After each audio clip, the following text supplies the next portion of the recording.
After Little Wind finished eating, they continued their trek, but after a while, the wolf stopped moving and refused to proceed. Is there danger up ahead? Han Sen started walking in another direction, and Little Wind followed. Han Sen brought Little Wind with him for precisely this reason, and thus far, he was satisfied with the wolf's performance. Wait, my senses are in chaos here. I can detect numerous creatures inhabiting the area ahead. Kulongji stopped dead in her tracks as she stated her discovery. Can you tell what they are? Han Sen said. Some scents were left behind by the forest crabs. Of those, there are a dozen distinct sets. But there are also around 20 iron bug traces, too. Kulongji analyzed the area for a while longer and then said, 14 of the iron bugs are normal creatures, whereas 7 are ordinary class. The tree crabs are all ordinary. You can detect their strength, too. Han Sen looked at Kulongji with shock. Different tiers possess different smells, but I need comparisons with others to tell. If I had never smelled a creature before, then I couldn't tell you, Kulongji explained. They slowed down their trudge through the forest, and before long they caught sight of a crab that was around the size of an average household plate. Their shells were blue and their pincers looked frightening. The creature's pincers were currently holding a fruit, and it nibbled the fruit as it perched in a tree. The shell of a tree crab is not to be taken lightly. It is incredibly tough. The tree crab's mouth is what you should target, for that is its only weakness, Kulongji said. Han Sen nodded in acknowledgement. He didn't want Little Wind to go in and brutishly kill it, so he decided to summon his porcupine arrow, which he would wield in his hand. Han Sen would use it like a javelin. He stared at the tree crab for some time, and when the timing was right, he launched the arrow towards it with a mighty chuck. Ordinary creature tree crab killed, no beast soul gained. Consume its flesh to gain 0 to 10 ordinary geno points randomly. Han Sen picked up the crab as each Yulongshi looked on in shock and exclaimed, Are you sure you're a new surpasser? You are very powerful. My fitness is better than most surpassers, I'll tell you that much. Han Sen, without explaining too much, called for Little Wind to rejoin him. Then he carried on walking. There were many tree crabs in the area, and after 2 miles of walking, Han Sen was able to kill 8 of them. He placed them all in a sack he had brought with him. What was most strange, however, was the lack of genoplants. They hadn't seen any in an awfully long time. Have all the wild plants been eaten by the creatures that inhabit this place? Han Sen's heart sunk to the sudden realization. Well, that's not right. Kulongji frowned. What's wrong? Han Sen jumped, thinking Kulongji had uncovered his ability to absorb plants and realized it was the reason he had actually ventured into the forest. I can smell many iron bugs in the vicinity, yet we haven't seen a single one. Something is wrong, Kulongji said. When were they last here? Han Sen asked. There were countless creatures as early as yesterday, Kulongji said as she continued sniffing the air. Han Sen and Kulongji continued their journey, and after a dozen miles of walking, they hadn't managed to find a single iron bug. As Han Sen was walking, he turned to see Little Wind growling in a certain direction. They approached the area the wolf was indicating, and they finally found the insects. There were many iron bugs, all gathered in one place. The iron bugs were fist-sized, and they had black shells. They skittered across the ground, all in unison, like a river of black oil. They seemed to be vacating the area. What are they doing? Han Sen asked. Kulongji said, I knew there were a lot of iron bugs, and they are supposedly social and tend to stick together, but this behavior is unheard of. I've never heard of it, at least. Well, let's take a look. Han Sen was very interested in seeing what they were doing. If there was one thing he had learnt during his time in the sanctuaries, it was that if creatures were behaving strangely or abnormally, it was a sign there was treasure lying in wait. Thank you for watching. Subscribe and enable notifications so you don't miss the next chapter.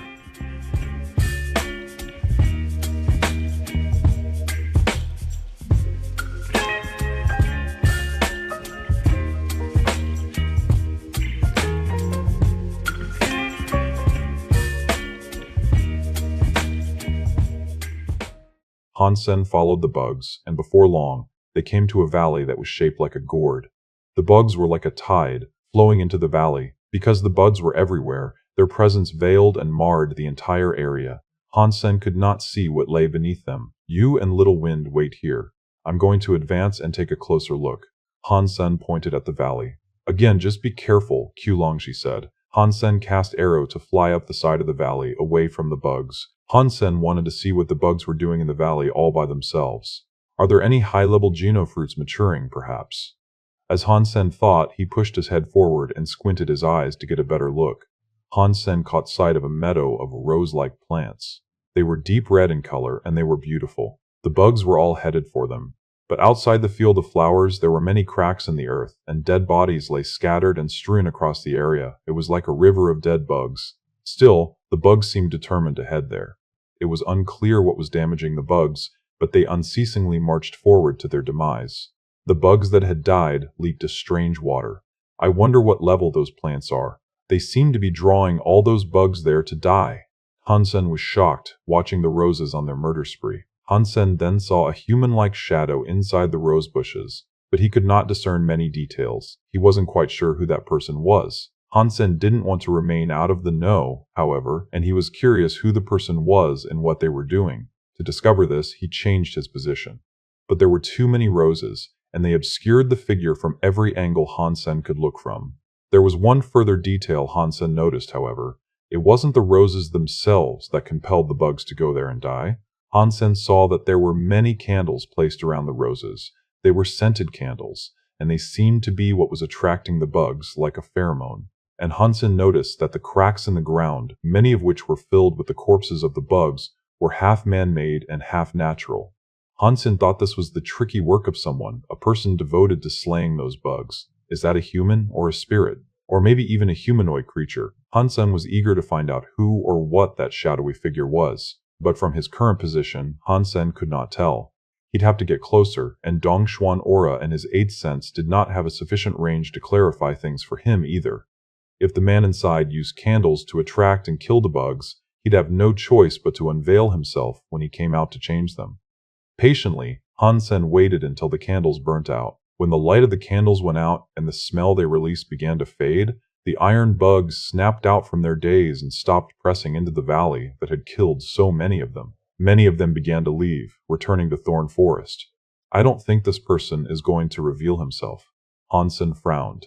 If the person did not come out, then Han Sen wasn't going to go in either. Whoever was in there had to be very powerful to gather the resources to attract so many creatures there to die. But just as Han Sen prepared to return to Qulangzi, that changed. Quickly, Han Sen scrambled back down to peer at the roses. He watched a person emerge from them, and when he saw the person's face, his jaw hit the deck. A blonde, purple-eyed woman emerged from beneath the green bushes that cradled the red roses. She didn't quite look human, and an emerald was embedded in her forehead. It was a beautiful female spirit. Han Sen was not surprised, but something in particular made him almost leap backwards in shock. The woman was not wearing any clothes. When she stood up, the fine curve of her booty and how it led all the way down her long legs was a sudden, tantalizing sight. Han Sen's nose was getting hot with a coming nosebleed. Her big breasts and slim waist made her look as if she was straight out of a waifu manga. Humans could not possess such a body shape. Although the image described might sound ridiculous, she looked natural. When she emerged from the bushes, she looked cold, and the moment she stepped out, the flowers writhed their way around her to form an armor. She was like a queen of gardens. She approached the cracks in the earth and removed a rose from her garment of flowers. She snapped the stalk in two and set them alight. After this, Han Sen realized that it was the stalks of the flowers that were serving as candles. The stalks caught on fire quickly, and as they burned, a strange fragrance began to emanate. Han Sen thought the bugs would end up returning, but they did not.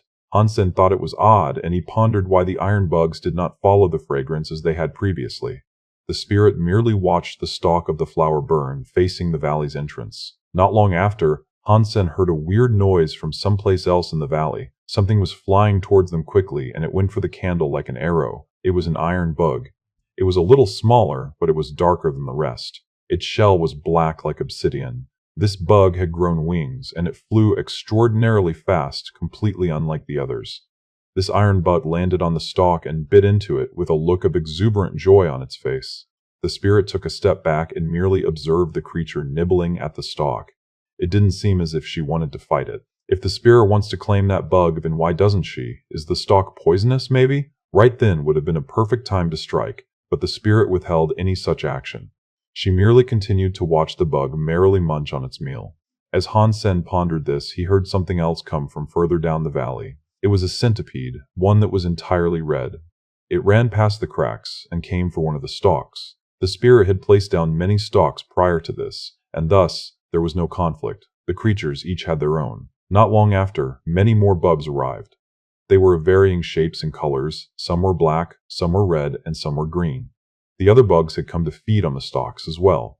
But before long, there were no stalks left, and a fight amongst the bugs started to erupt. The red centipede was wreathed in flame, and it started to fight a bug with a green shell and 8 legs.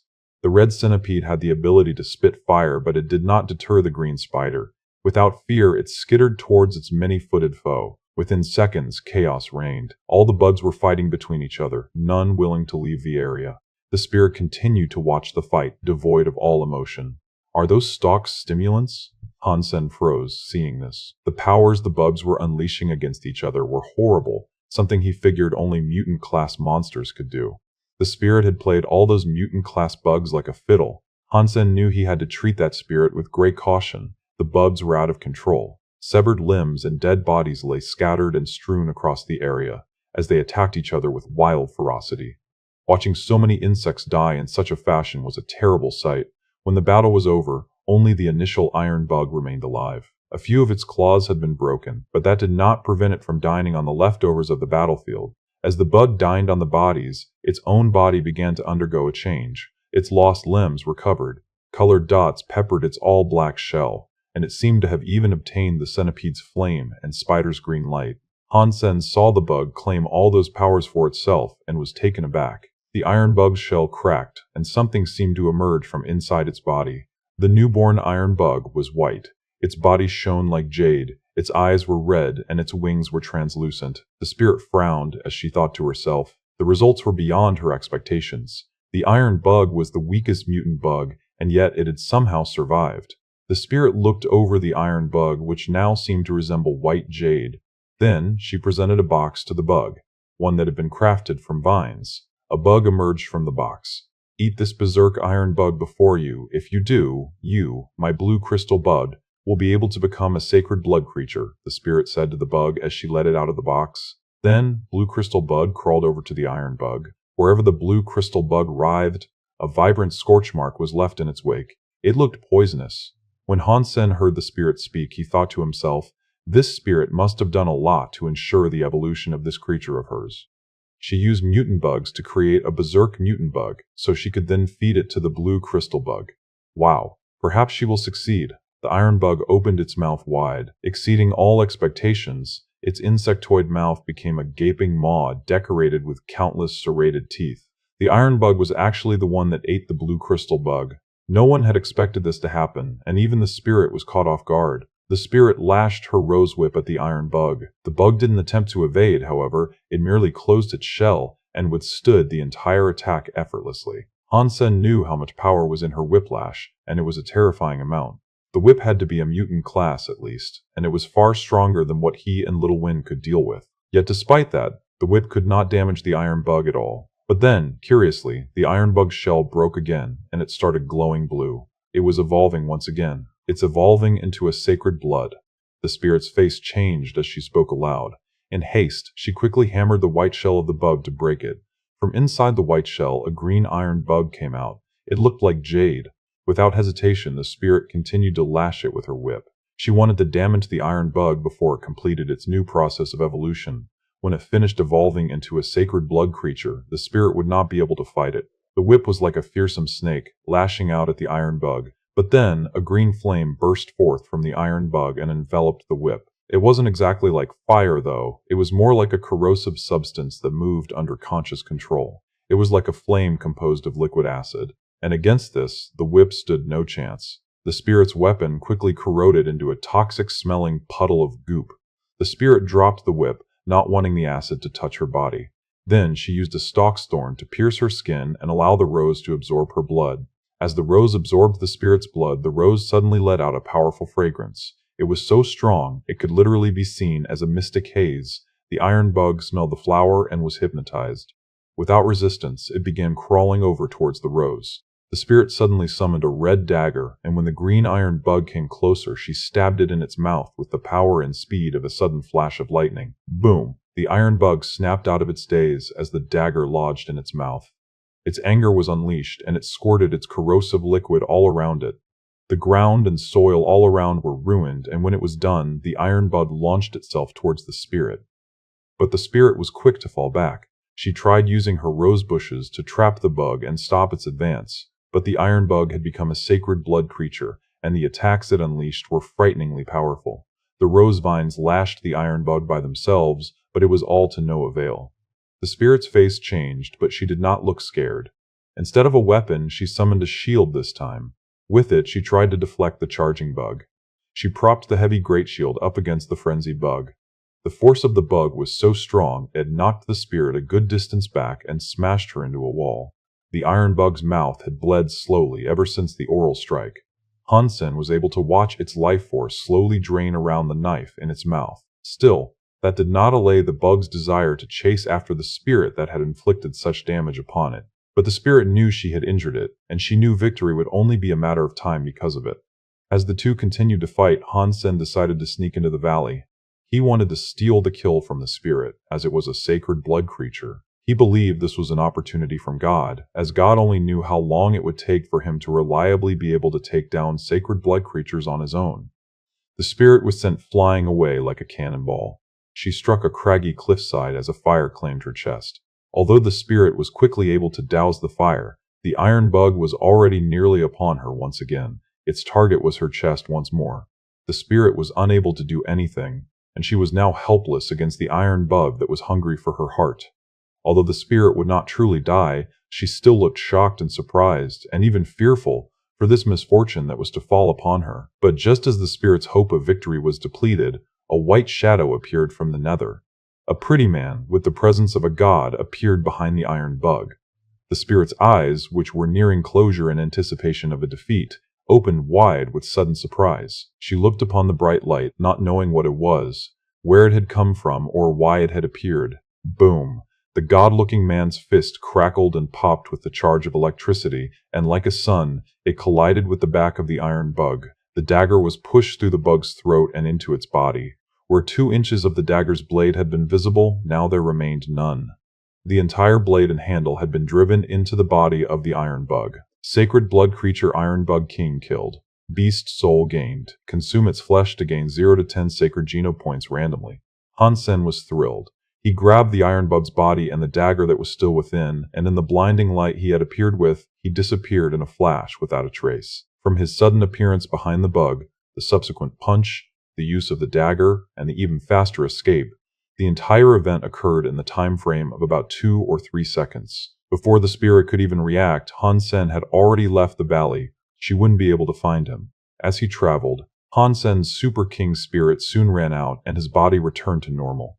He didn't dare slow down though. He pushed on and went as far as he could, lest the spirit seek him out. Han Sen found Qulangxi and Little Wind hiding in the midst of some thickets. He led them away from the area, in a direction that would take them out of Thorn Forest. The last thing Han Sen wanted was a disgruntled spirit on his tail. Han Sen could not be a Super King spirit for long, and even if he used it again to defeat the spirit, she wouldn't die.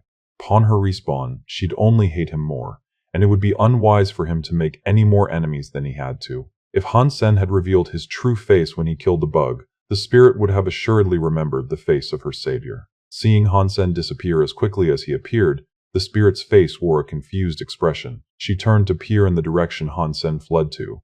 Who was that spirit? The spirit seemed bewildered. She was not angered or annoyed by what had occurred. She wasn't mad at Han Sen's theft of the iron bug kill, nor his claiming of the body and the dagger she had used. Her face was merely one that masked complicated thoughts. They arrived back at Qingming's shelter without trouble. But when they returned home, they could not find Quming.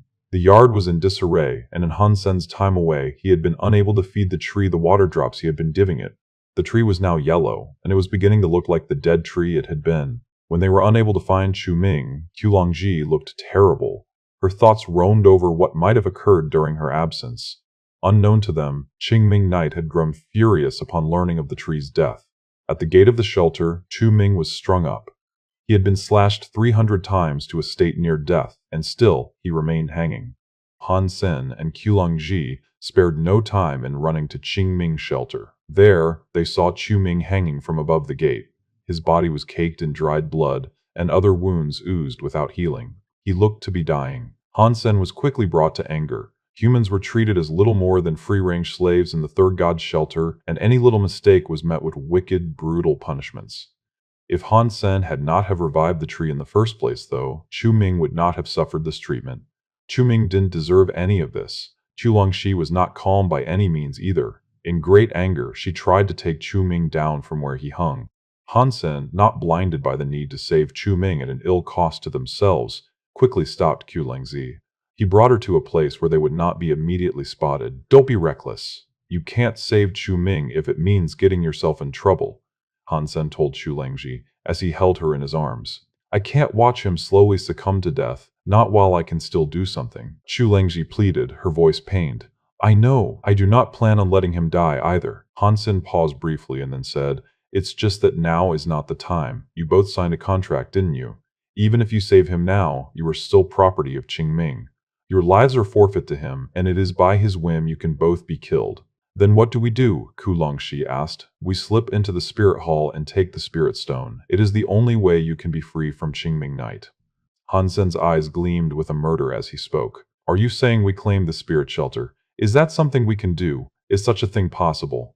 Q Longji looked at Han Sen with hopeful eyes, but still doubted the possibility of what he had claimed. While they spoke, a spirit wielding a whip appeared. He walked in front of Chu Ming and struck his naked, battered body. Chu Ming's skin was dealt another lash, forming another lesion across his bloody body.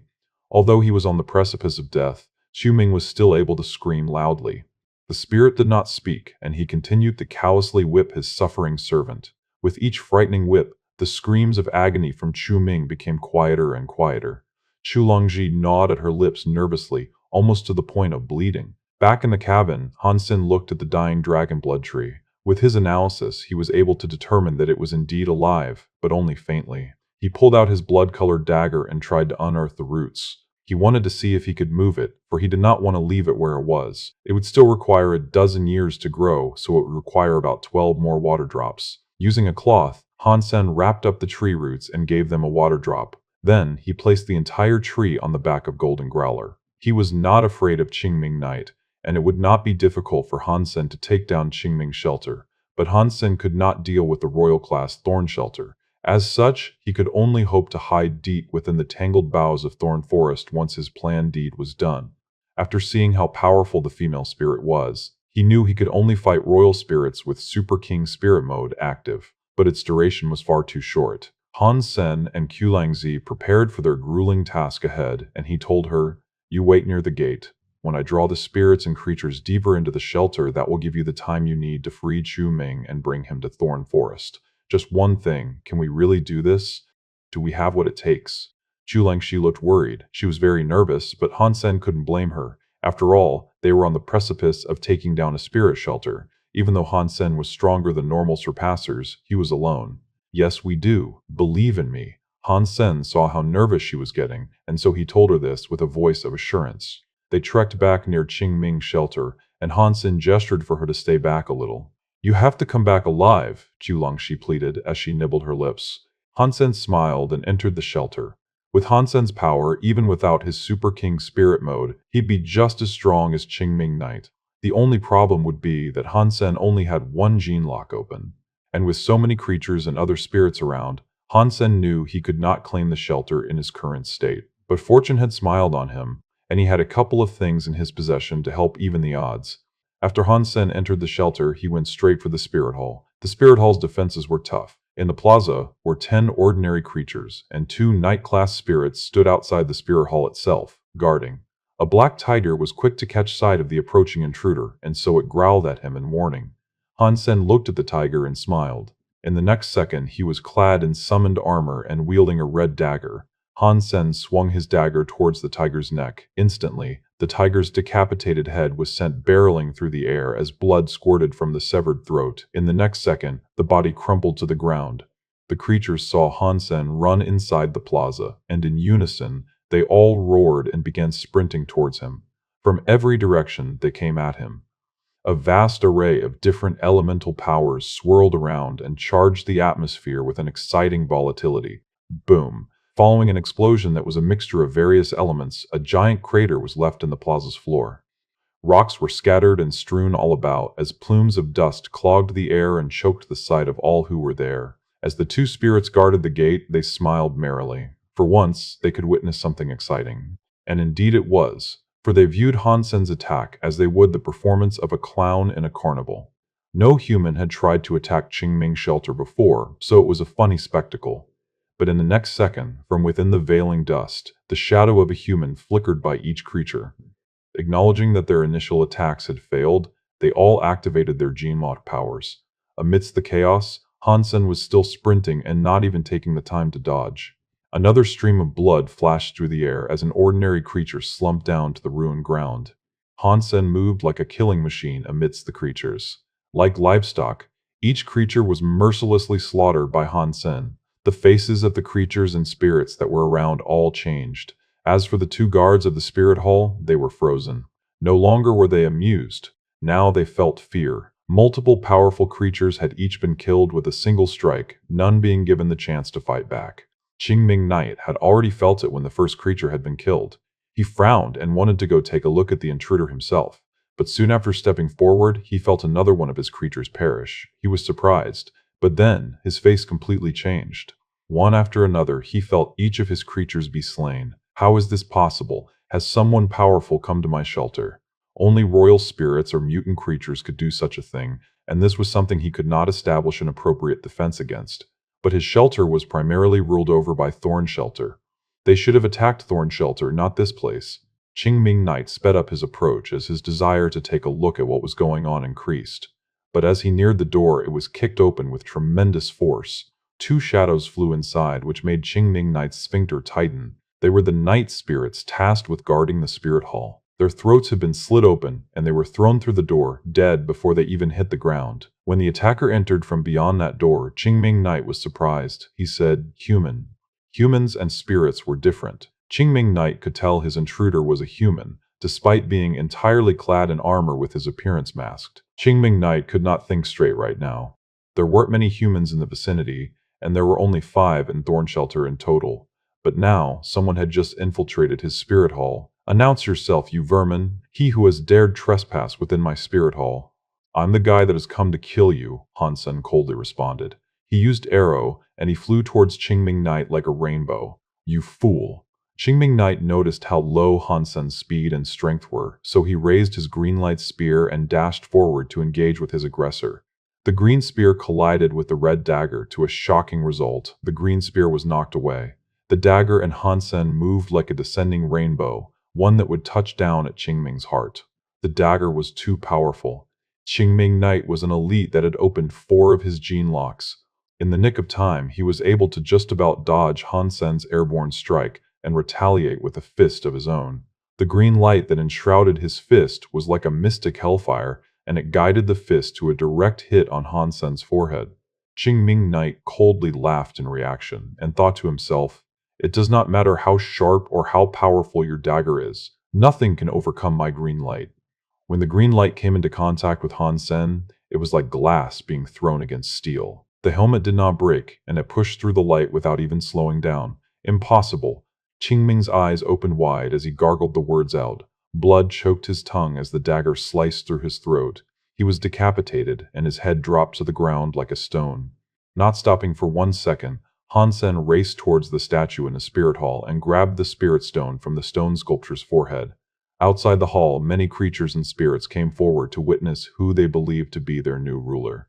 They stepped into the spirit hall and quickly crowded it. There they all saw Han Sen taking the spirit stone. Boom! The green spirit stone turned into a bright and horrible green light. Qingming reluctantly appeared out of the spirit stone and knelt before Han Sen, before all the creatures and spirits in the hall to make a vow. "I, Qingming Knight, am willing to submit and offer absolute loyalty to a new master. I can become the most faithful of servants." All the creatures froze in place, staring at the day's most unexpected spectacle. The owner of Qingming's shelter, the spirit they had always served, was kneeling to pledge obedience to a human. And there was no ulterior scheme or ploy, it was happening for real. The contracts that each creature, spirit, and human had signed with Qingming Knight were broken at that instant. They were each and all free. He had been claimed, and the marks he had given them all vanished. Chu Longxi, back on the outside, was bringing Chu Ming and Golden Growler to Thorn Forest. When she felt the mark break, she burst into tears of joy. "He did it!" Kulangxi wiped away the tears that came. Not only was she happy for Han Sen's victory and exacted vengeance, she was happy to have reclaimed her freedom. In the spirit hall, Han Sen walked forward with Qingming Knight. As he moved forward, others stepped to the side. Like a parting of the seas, every living thing in the hall moved aside to create a way for him. Qingming Knight had been claimed, their master had been defeated, and so they were not willing to fight Han Sen anymore. The moment Han Sen claimed Qingming Knight, a spirit sent word to Thornshelter over what had occurred. A human has claimed Qingming Knight, and a vow was sworn. Inside Thornshelter, a cold-looking female spirit frowned. If Han Sen was there, he'd have been surprised. The master of Thornshelter was the very same spirit he saw in the valley. It was the female spirit that used bugs to create sacred blood creatures. All the spirits and creatures looked angry, the former even more so. To spirits, swearing loyalty to a human was widely regarded as humiliating. Baron, allow me to go kill that human and the traitorous scum. A handsome spirit stepped forward and pleaded his desire. Baron, allow me too. Another few spirits stood up and walked forward, each wanting to go to Qingming's shelter and slay the human that was there and Qingming Knight. Baron, I will go to the forest and slay them, the handsome spirit said. Take the dark turtle. It will help you find them, Thorn Baron told the handsome spirit. The handsome spirit looked pleased, and he turned around to say, Thank you very much. He knew the dark turtle had strong senses, so locating the human would not be difficult even in those rotten reaches. Han Sen rode Little Wind, and before long caught up with Qiu Langxi. Together, they ventured into Thorn Forest. Not long after entering, Kuo Longzi masked their scent to keep them safe on their passage through the darkness of that forest. They did not dare traverse the deeper recesses of Thorn Forest, but they thought they could find a safe location somewhere beneath those trees. Thorn Forest was an incredibly large woodland.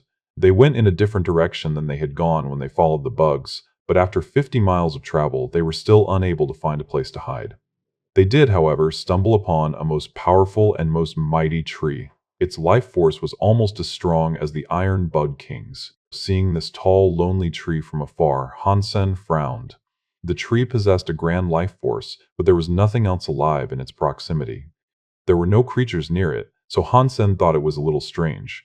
It was not an ordinary genoplant, that was for sure. If Han Sen could sense its presence from a dozen miles away, why would no other living creatures desire to be around it? Let's rest here and tend to Quming's wounds. Han Sen believed there was something wrong in the direction they were headed. So, he decided to take a break. Carefully lifting Quming off of Golden Growler's back, Han Sen got to work on healing the beaten man with his holy light. Quming had been severely injured, but the damage he had suffered was not critical. After an hour of this healing, Quming was fully recovered. Langxi, why would you rescue me? We signed a contract with Qingming Knight. You can be killed for this disobedience. Quming woke up and immediately noticed his presence in Thorn Forest. You mean this guy? Han Sen summoned Qingming Knight. Quming was given a jump scare and immediately started stepping backwards. With wide eyes, he asked, What in the sanctuaries happened? What happened? Me, that's what happened. Qingming Knight now belongs to me, Han Sen said. Are you pulling my leg? How is that possible? Quming looked at Qingming Knight, unsure whether or not he had slipped into a twisted dream of sorts. Han Sen and Qulongji then relayed the entire tale of what had occurred to Quming, who seemed to struggle with believing its authenticity. The three of them continued to rest, and Han Sen decided to prepare a meal for them. He retrieved one of the tree crabs he had hunted and started to cook it. This surprised Quming once again. The three of them, after filling their bellies, decided to get some shut-eye while Little Wind remained on guard. With Han Sen's latest pet there, they didn't have to worry about getting attacked without warning. After midnight, Little Wind suddenly howled. Roused from their slumber, they all jolted up to look about for whatever was coming. But strangely, there was nothing to be seen. Little Wind was only a creature, so they couldn't ask it what had caused the unrest. They poked about the area for a bit, but were unable to discern the problem. Furthermore, Little Wind had gone back to being quiet as well. Just in case something happened, Han Sen decided to remain awake and stay on watch, allowing the other two to sleep and rest up. Nothing ill befell them that night, and when the sun rose the next day, they all merrily packed their gear and discussed where their ultimate destination should be. Quming, as he scanned the area, suddenly screamed aloud. What's wrong? Han Sen looked around and noticed something amiss. Haven't we walked about 50 miles to get to this point? Quming noticed swaths of massive thorns tangled with the trees ahead. I'm fairly sure those thorny vines weren't there last night. Qulangxi was shocked, and she looked around to see what else might have appeared. On the previous day, they had walked through what seemed to be a gentle forest. What they now saw ahead of them was a wretched tangle of thorny vines that weaved their way through the trees around them. If they were indeed in the borderlands of the forest, nothing like this should have been close to them. Is it because of that giant tree? Shuming pointed at it. No way, it's just a tree. Are you suggesting it is teleported us deeper into the forest or something? Yiku Longshi said. Thank you for watching. Subscribe and enable notifications so you don't miss the next chapter.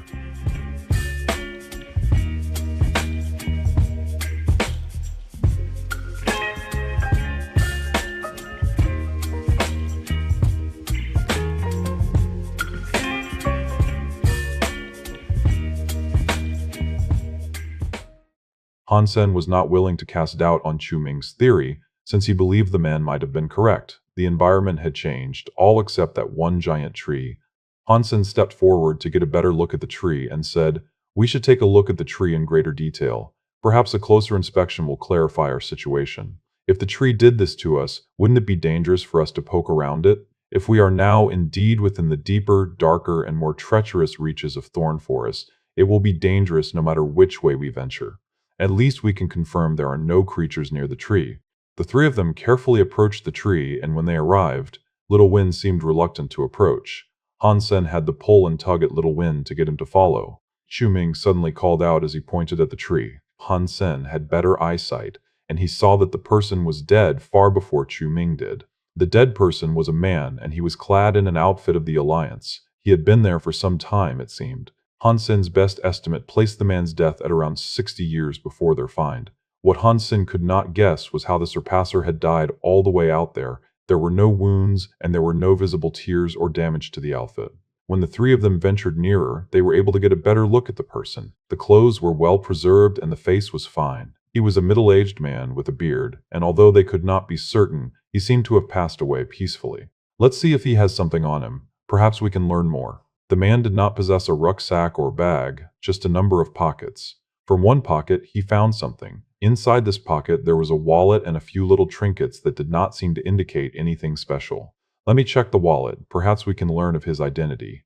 Chu Ming opened the wallet to see a number of cards and some money. There was no identification card, however, and neither were there any licenses. Still, Chu Ming examined each card that was there. There were only a few technology cards, and so it seemed as if the identity of the mysterious corpse would have to remain a mystery. Han Sen, however, did see that one card possessed the 9-life cat symbol. This told him that the man must have had some association with Blood Legion. This also told Han Sen that Chu Ming and Qiu Longxi did not know of Blood Legion's significance. Chu Ming then sought to flip the body over and have a look in the pockets of the man's backside. So, he did, and upon rolling over the body, something slipped out. They each looked at it with curiosity. Han Sen bent down to pick it up and noticed it was an old-fashioned watch. The likes of this did not exist anymore, and people tended to make use of smartwatches. Han Sen then examined the upper portion of the watch, and what he saw made him freeze. There was a picture inside it of a middle-aged man holding a boy. The middle-aged man was the person who had died. But the boy in the picture was a person Han Sen had seen before. The little boy in the picture was Han Sen's father. In his family photo albums, Han Sen had seen many pictures of his father when he was young. He was certain, without a shadow of a doubt, that the boy was his father. If the little boy was Han Sen's father, the bigger question now was who the dead man was, and whoever he was, why did he have such a photo? The man was not his grandfather nor his great-grandfather. He did not look like them at all, and rack his mind as he might, Han Sen was unable to think of who that person might have been. Han Sen pocketed the watch, planning to bring it back and show it to his mother when he returned to the Alliance. Perhaps she would possess the answers he sought. Just as Han Sen planned to roll the man back over, he noticed something amiss. There was something wrong with the place the man had been previously lying against. That portion of the tree looked slightly different. They had not noticed it before, as their focus was on the dead body.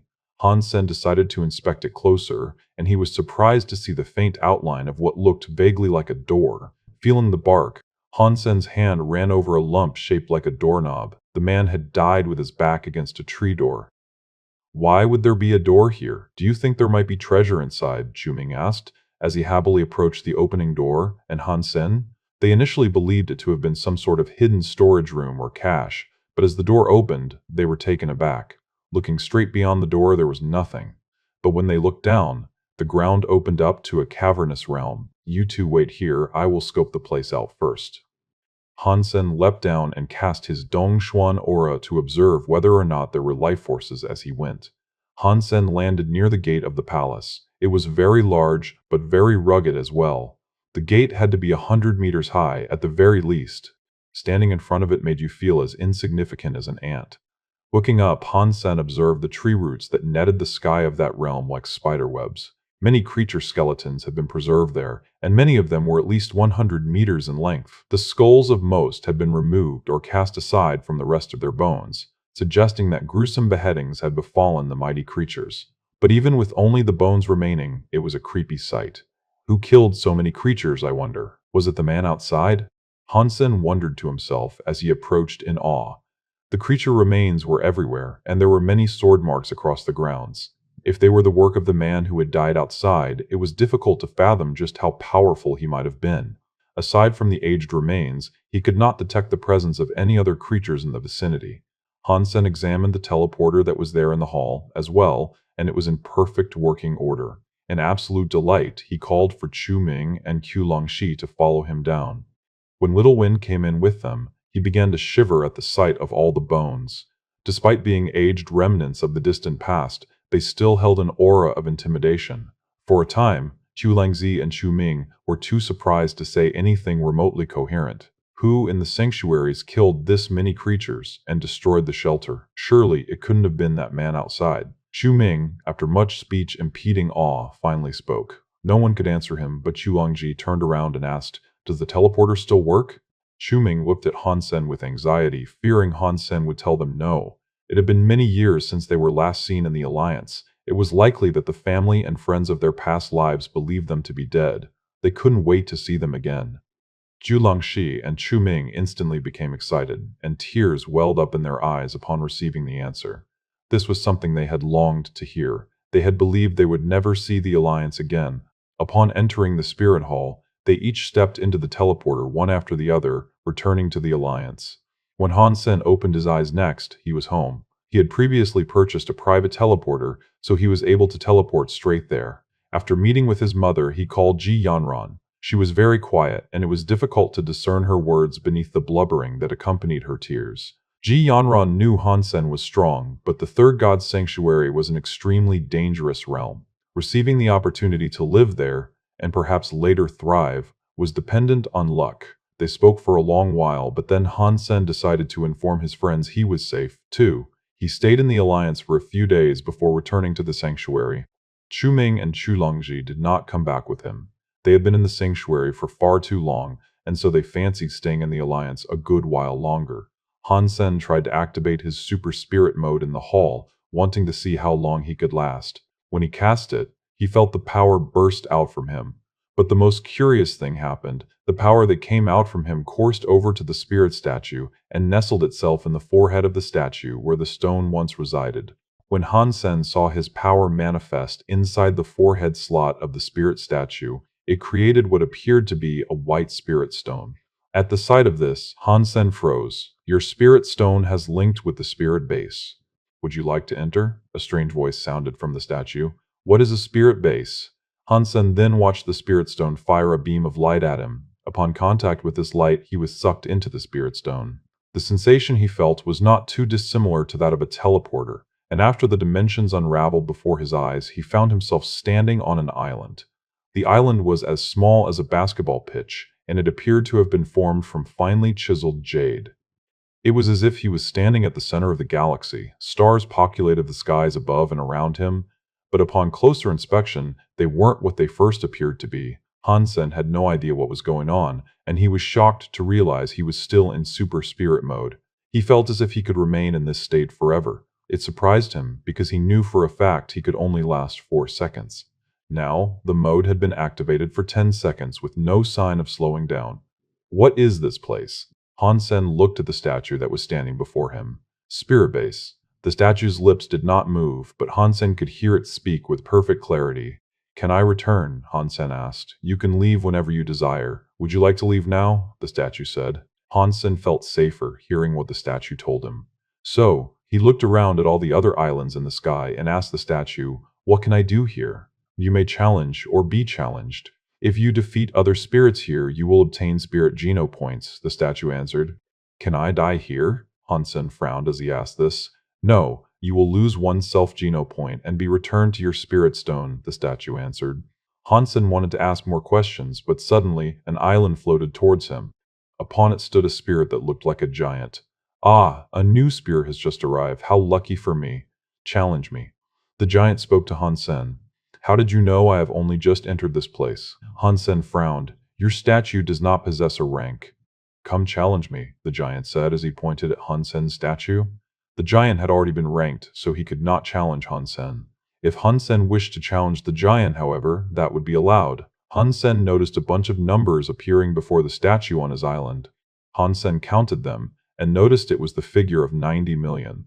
If that was the giant's rank, then he was incredibly low. Fine, I'll challenge you.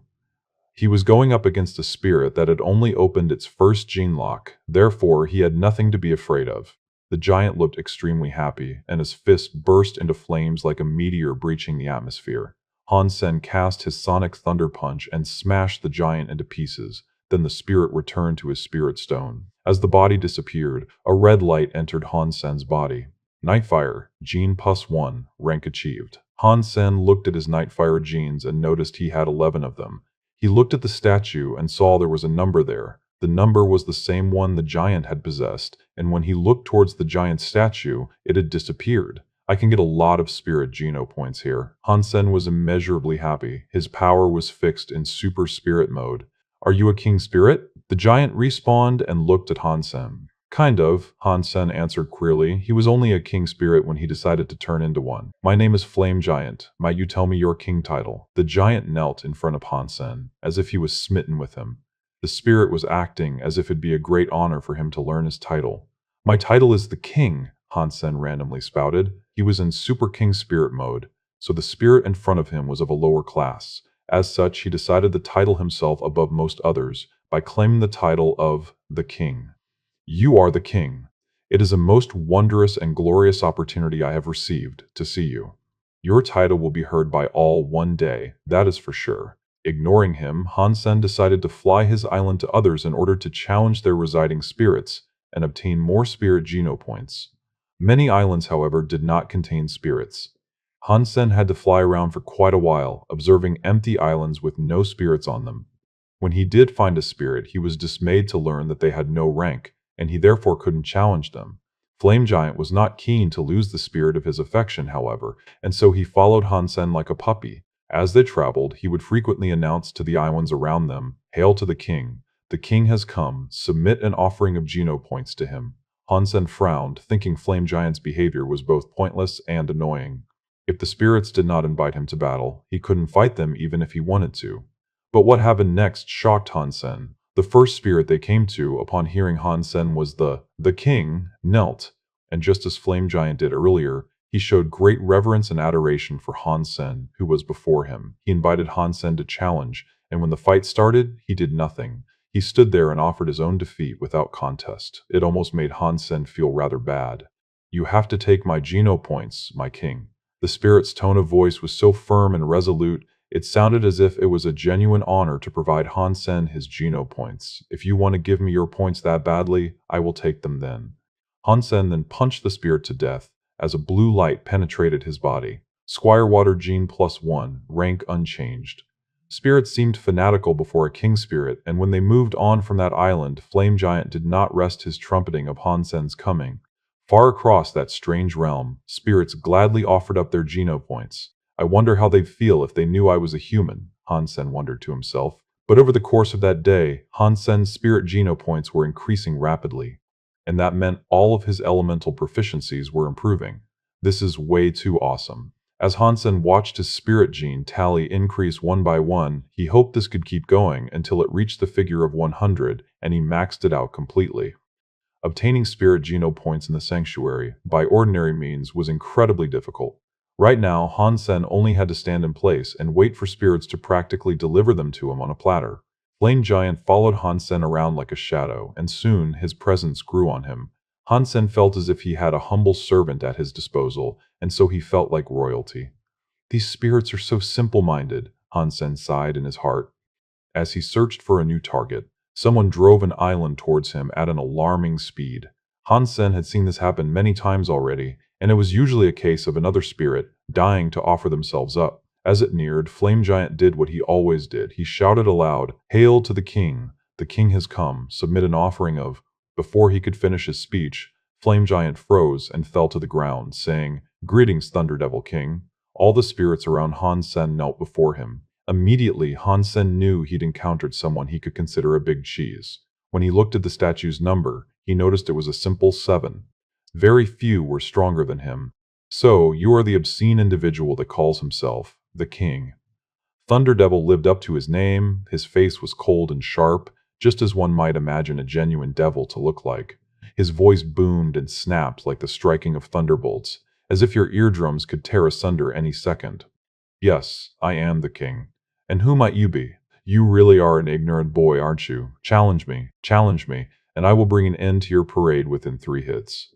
All the other spirits in the vicinity trembled in fear. They had heard much about Thunder Devil King's cruelty before and had learnt he was able to kill thousands of creatures within minutes of being born. Thunder Devil King's body shone with a purple light. He transformed into what could best be described as a thunder god, and in response to this tumultuous turn of events, the islands and the fabric of the spirit-based realm seemed to quiver and shake. It looked as if the lightning that ran along his body could sever the atmosphere in two. The other spirits were speechless at the sight. Thunder Devil King had only opened his first gene lock, and their hearts sunk when they thought of how powerful he might become once he had unlocked all 9 of his gene locks. Han Sen, however, did not waver. He had no reaction to the outburst of power and energy that flashed before him, and his casually thrown fist did not divert an inch. The fist shone with a white light and landed neatly on Thunder Devil King's body. Flame Giant and the other spirits, who watched Han Sen launch what they believed to be a farcically weak punch, thought Han Sen might have actually been afraid of Thunder Devil King. Boom. During the next second in which Han Sen's fist landed on its target, everyone's shock amplified to an unfathomable degree.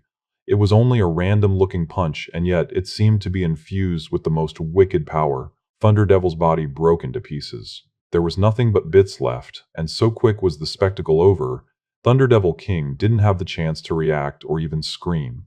He died just like that. King Thunder Gene +1, 7th rank achieved, top 10 placement achieved, Self-Spirit Gene +1. A purple thunder entered Han Sen's body, and all of a sudden he felt as if his Super King spirit body was fused and charged with the element of thunder. He tried casting it, but could not. He did, however, feel his thunder resistances increase by a lot. Amidst everyone's confusion and awe of the spectacle they had just witnessed, Thunder Devil King respawned with fury. He roared to the skies in absolute madness and attempted to re-challenge Han Sen. He had been killed by Han Sen, resulting in an exchange of ranking, and because he was much lower than Han Sen now, he was free to challenge him as much as he pleased. Thunder Devil King would not concede and accept such a miserable, humiliating defeat. He gathered a fist of obscenely destructive power and loosed it towards Han Sen. A thick purple beam was cast out, and it appeared directly before Han Sen. So great was that power, it appeared wretched enough to not only destroy Han Sen, but his island also. He lifted a fist and launched it at the purple lightning that was bearing down on him. His Super King Spirit mode made him better than a King Spirit, so he was unafraid of what Thunder Devil King sought to do. They were both King Spirits, and yet one could not withstand the other's punch. Seeing such an intimidating figure crumble before Han Sen was difficult to believe. Spirits always adored those who were stronger than them, and so Han Sen was cementing himself as something of an idol for sure. Fuming with anger, he just looked at Han Sen and did not approach. Thunder Devil King had wanted to kill Han Sen with thunder, and he had been keen to demonstrate his full power with monstrous tenacity and confidence earlier. Now, the power of Han Sen's punches actually put fear into him. It was fortunate the rule of only having one opened gene lock was enforced in that realm, for if it wasn't, he'd have never believed Han Sen had only opened his first gene lock. I am the King of Kings. In this world there are many kings, but amongst them only one ruler. That's me. Han Sen provoked Thunder Devil King, hoping it would trigger his wrath and desire for battle, earning him more King Thunder gene points. Thunder Devil King, as predicted, could not accept the insult. He roared to the sky and recast his Thunder God mode before charging towards Han Sen once more. In one punch, it was all over once again. The other spirits trembled in their boots. Thunder Devil King was not only getting crushed, but also humiliated. Thunder Devil King respawned, but before Han Sen could say anything else to him, he disappeared with his island. He ran off. Word of this fight spread like wildfire in the community of spirits. Those who heard the tale of a newcomer destroying Thunder Devil King were shocked to hear of his power. It was difficult to believe, even. The King spirits, however, felt even more animosity towards Han Sen. They were madder than ever. Many King-class spirits wished to lock Han Sen up in purgatory for the rest of eternity. Some King spirits even vowed to destroy Han Sen's spirit stone should they ever discover his true identity. Aside from the woman spirit he half encountered in the valley, no one else had seen his Super King spirit mode in the sanctuary yet. Although she saw the active mode, there was no way she could have guessed it was a human either. Due to this, there was no need for him to worry about her. And the first spirit base was massive, so he thought it was unlikely she'd encounter him there either. I am the King of Kings. In this world there are many kings, but amongst them only one ruler. That's me. Thornbaron pondered the words he had spoken. Her cheeks blushed, and she said to herself, "He's that powerful king spirit. It would be a most wonderful thing should I ever encounter him again. Why he saved me, without saying a word, I'll never know." Ever since she found out the king was the one who saved her, she believed the dagger falling into his hands, in exchange for her saving, was a good thing. She had been saved by a valiant spirit, she thought. She was unaware Han Sen merely wanted to rob her. Han Sen brought the dead man's body down into the shelter. Thinking the place was suitable, he also planted the devil blood tree and his pine tree inside there as well. Han Sen did not have many water drops still, so he only used what was sufficient to keep them alive for the time being. For food, he only had some crab meat and dried fruit. If they wanted to increase their strength, they would have to go out and hunt. But the trees in close proximity to them did not bear fruit, and the presence of creatures was lacking. Upon greater inspection and a fair amount of time pondering, Han Sen came to the conclusion that the shelter was moving. Han Sen spent most of his time in the spirit base collecting spirit genes. Squire class, knight class, and royal class spirits all offered up their spirit genes without quarrel, and thanks to this, Han Sen's spirit gene tally increased rapidly. Ever since he killed Thunder Devil King 3 times in a row, many royal spirits who saw him would gladly offer up their genes too. Some spirits who were known associates of Thunder Devil King made sure to stay out of Han Sen's way, though. They wouldn't give him a single spirit gene. But for those few people, there was nothing he could do. His rank was far higher than them, after all. Unless others challenged him, he could only challenge the 6 spirits who had a higher rank than he did. It's the King of Truth. Has he come to challenge the king? Ooh, another entertaining spectacle for us to watch. I wonder which is the stronger of the two. Thunder Devil King was ranked 7th, before getting smacked silly by the king. This guy is only ranked 9th. But the King of Truth has a special power. He can reflect a person's attacks, so he might be able to halt and reverse one of the king's punches. Seeing the King of Truth drive his island towards Han Sen, all the spirits began to talk amongst themselves. They feverishly discussed which of the 2 titans might be stronger. In respect for the challenger, they all parted and formed a path, so the King of Truth could approach and issue the desire for battle without delay. "I am the King of Truth. Might I do battle with you?" The King of Truth did not have to ask for permission, and he could have just waltzed in and immediately started a fight. But he was polite, and so he wished to introduce himself first. "Of course we can do battle. Let's fight." When Han Sen saw the King of Truth approach, he was pleased. In his heart, he thought, "Finally, someone has come to give me King Spirit Geno points." One King Spirit gene was vastly more powerful than a bunch of normal Spirit genes. 100 Squire genes could not compare to a handful of King Spirit genes. The King of Truth, upon hearing Han Sen's answer, joined him on his island. Then he said, "You and I are King Spirits. It would be inappropriate for us to fight like savages, so how about we do battle like gentlemen? It means you stand where you are and allow me to punch you. You can neither block nor dodge, and then I stand still while you hit me. We keep going in this manner until one of us falls over," the King of Truth explained. The King of Truth then just stood there willing to accept Han Sen's punch. Haha, he fell for the trap. The King of Truth's mirror can reflect any incoming damage to the caster. The harder he punches, the harder he will hurt. He's too proud. After defeating Thunder Devil King, he believes himself to be invincible. Now he'll suffer under the crushing weight of his own hubris. Everyone looked at Han Sen, waiting to see him perform his attack. Han Sen's body lit up with his signature holy light. Just like his previous punches, this one looked casual and almost silly. Boom! Han Sen's fist collided with the silver mirror. He fell into the trap, but in the next second his smile froze and dropped. When Han Sen's fist hit the mirror, So much was the power, his fists shattered it into a million pieces. Then the King of Truth died. A strange silver light appeared from the broken remains of the King of Truth and entered Han Sen's body. King Space Gene Plus 1, rank unchanged. Han Sen was surprised, not knowing his opponent had possessed a space element. Han Sen had been there for a while, and he had killed countless spirits, and yet this was the first time he had seen such a gene. Han Sen didn't think the King of Truth would give up, and so he expected to receive a few more space genes. But after the spirit respawned, he did not say a word and simply left. King Spirit genes were precious, and ultra-rare ones such as that were especially so. It was very difficult for the King of Truth to find space genes, and now Han Sen had just taken one with the greatest of ease. It was like flushing money down the drain. Is this some kind of joke? This is embarrassing. He does have a special skill, but the king was too strong for it. He plowed right through whatever the King of Truth devised and annihilated him. There are many kings, but amongst them only one ruler. Man, I've never seen anyone this powerful before. It's nuts. The king has to be an emperor, don't you think? I'm sure this guy can put any old emperor to shame. This spirit is destined to go to the fourth god's sanctuary, I'm telling you. Truth, what the hell? Why did your mirror not reflect his attack? When the King of Truth returned, the King of Day immediately approached to ask. The King of Truth shook his head and responded, I have no idea what happened. The mirror was obliterated, it didn't stand a chance. Heavenly Empress looked thoughtful.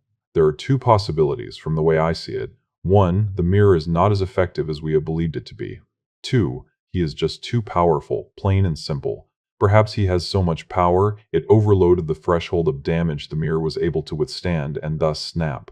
It broke. Think of it like a rubber band. The further you pull it, the further it will travel upon letting go. Well, if the mirror wasn't as effective as we believed it to be, that's bad news. It means Flower Empress's flower stamp would also be useless. My flower stamp is different than the mirror. If he can bypass the mirror, fine, but there is no way he can triumph over the mirror and my flower stamp. I have an idea. Flower Empress flew back to her own island and drove forward, off to visit Han Sen. Thank you for watching. Subscribe and enable notifications so you don't miss the next chapter.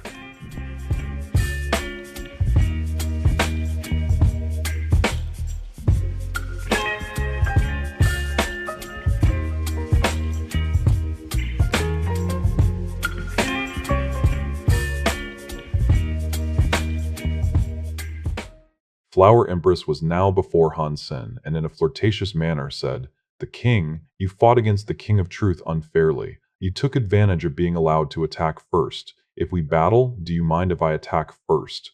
Han Sen observed her intently. She looked very small and very pretty, and she also smelled like flowers.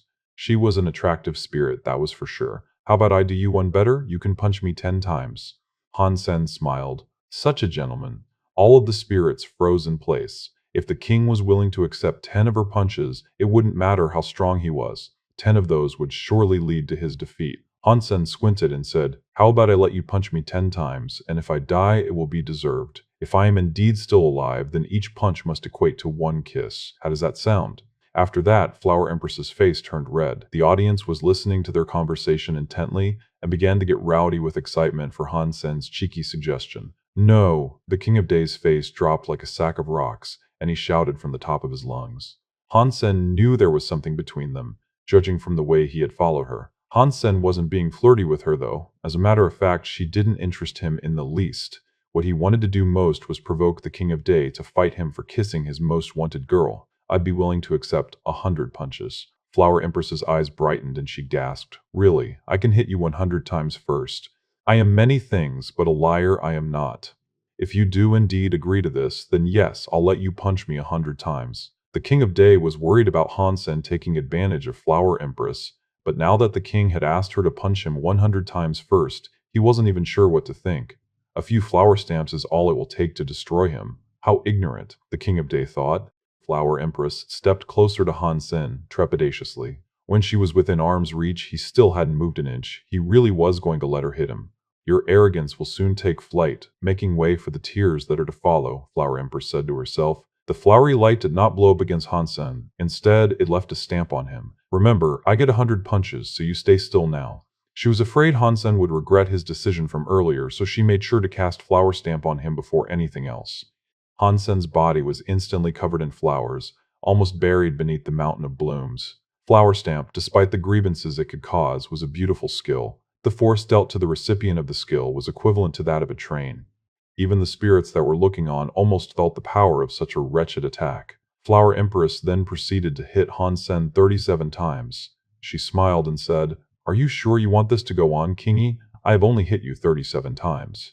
Han Sen's face looked dim, as if he was struggling to withstand the initial weight of the flowers and subsequent blows. But Han Sen then smiled and said, "You hit like a girl. Fine, I'll give you a real taste of what I'm capable of. We'll see how much longer you can remain so cocky." Flower Empress could see the exhaustion creeping onto Han Sen's face, so she was more than happy to apply more hits. As more hits were thrown, more flowers mounted on him. "I'm really not sure how much longer he can go on," a spirit said, one who understood the power of flower stamp. "The king is an interesting man. He seems more likely to die by the weight of flowers than anything else." "I don't think Flower Empress cares too much, though. Either way, she's just happy she has this opportunity to beat him," another spirit said. "Something is wrong." Heavenly Empress frowned, but it was too late to warn Flower Empress. Flower Empress had only one thing in mind, and that was bringing the king down. She had not kept track of how many times she had attacked. She believed she would not have to count how many times she attacked, as it would be over quickly. But this soon proved untrue, because Han Sen was refusing to submit and fall. Every time she attacked, all the spirits thought he was on the precipice of falling over, and all Han Sen would need was one more nudge. Just as Flower Empress was about to attack once more, Han Sen shouted. She relented. "What? Do you concede?" "You've delivered your 100th, Han Sen said. "I ran out." Flower Empress gasped, and her mind quickly raced to recall and count how many punches she had thrown. He wasn't kidding. Her flower stamp had not been able to fell Han Sen, and she could not believe it. Flower Empress turned to stone. Seeing the flowers cast to the sky like so, she was frozen. Her power was not effective on him. "It's my turn now, so prepare yourself." Han Sen raised his fist, and a holy light gathered within and without. Flower Empress looked almost pitiful, and she quietly pleaded, "Please be gentle." After that, Flower Empress closed her eyes and awaited her end. With how delicate she looked facing death, it was not hard to feel sympathy for her.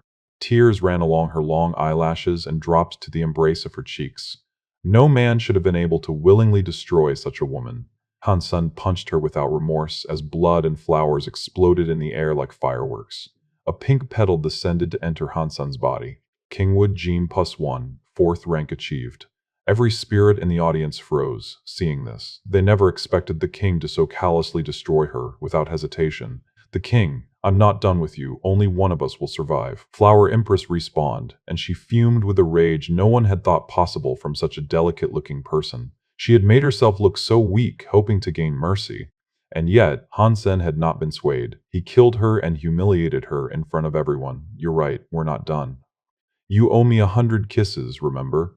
Han Sen coldly replied. Flower Empress, in her rage, had forgotten about the bet. She had never regretted something so much in her entire life. Flower Empress's face was red, and she did not know what to do.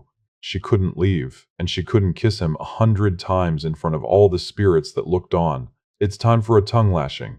After Han Sen said this, he dove into her tasty lips.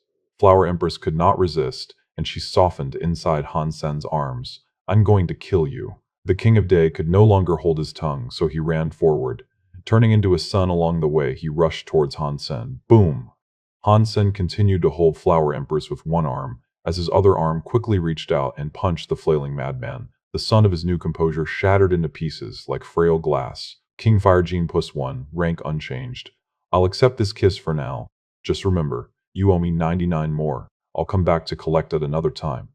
There were a lot of powerful creatures populating the knotted expanse of thorn forest, creatures Han Sen was currently unable to beat. Even if Han Sen could use his Super King Spirit mode for a long time, to kill creatures with 6 or more gene locks active would be incredibly difficult. "I should put my skates on and hurry to open my second gene lock." I should do that, and at the same time max out my basic and primitive geno points. My fitness level should be high enough for me to open the third gene lock then. Han Sen contemplated his next move. As Han Sen was lost in thought, a flaming blade suddenly appeared and exploded near him. How was that? Is my S-Class Hyper-Geno Arc cool, or is it cool? Xu Ming smiled smugly as a fire hovered above the palm of his hand. "It's not bad," Han Sen nodded. "What element is your Hyper-Geno art? Can you show me?" Xu Ming asked Han Sen politely. My hypergeno arts don't have a specific element tied to them. I can do whatever I wish, Han Sen answered. Really? Xu Ming didn't believe it. Xu Ming rolled his eyes and said, then show me how you might cast Flaming Blade. Oh, that's easy. Give me the details on how to learn it. Han Sen smiled. Xu Ming explained to Han Sen how he could learn Flaming Blade, but said, it's useless to tell you though. I don't have any more of the Geno solution. I don't need it. Han Sen followed the instructions he was given, and he felt a fire come to life in his hand.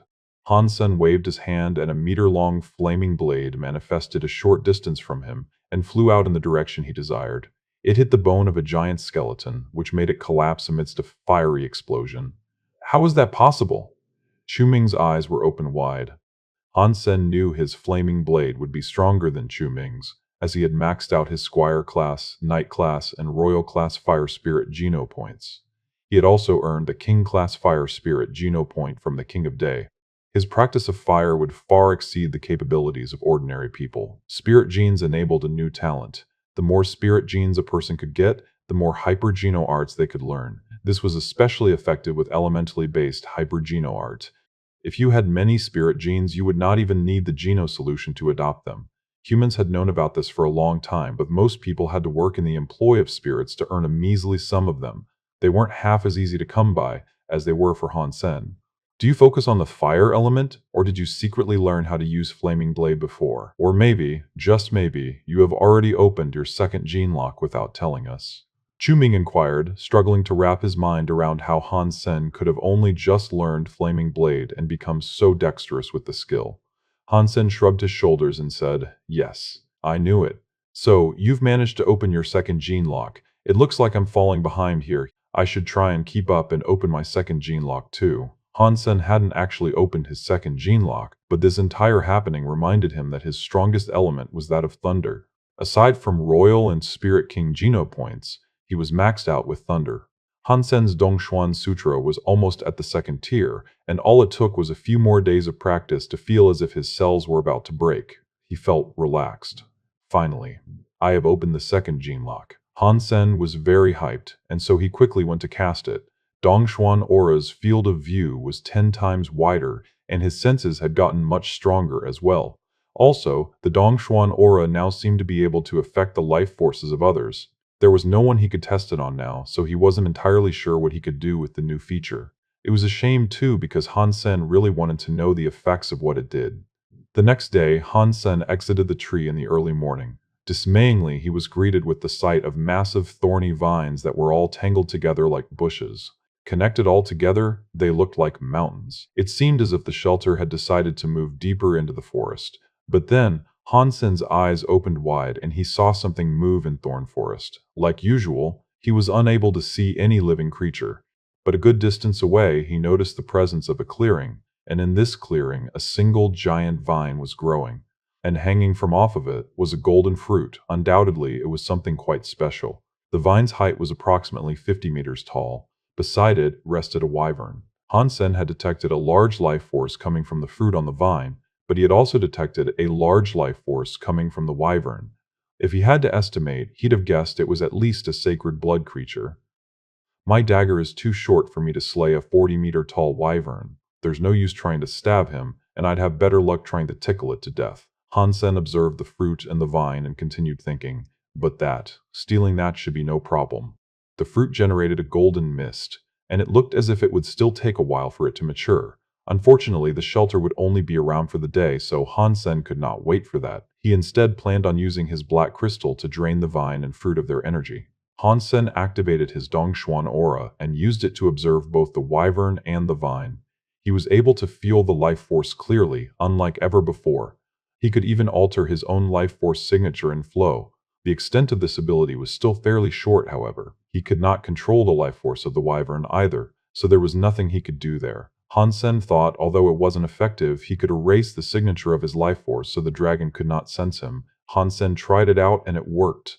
It didn't hamper or hinder his life force in any way, but it made others unable to detect it. He was afraid of waking up the wyvern, but now he knew he had nothing to worry about. This is perfect for assassination. Han Sen was amazed at his newfound ability, but he had no time to lose. Quickly, he went behind the vine. He was afraid of waking the wyvern, so he didn't take the fruit. If he did, It might have roused the wyvern, and it'd be extremely difficult for him to absorb the life of the vine and avoid being its breakfast at the same time. If Han Sen erased the life force signature of the fruit, the wyvern was sure to recognize it was gone and that something was amiss too. It'd wake up in a foul mood then, as well. Activating his black crystal, Han Sen placed his hand on the vine and absorbed its life force like mad. Without the life force, it aged rapidly. The wyvern, noticing this, woke up.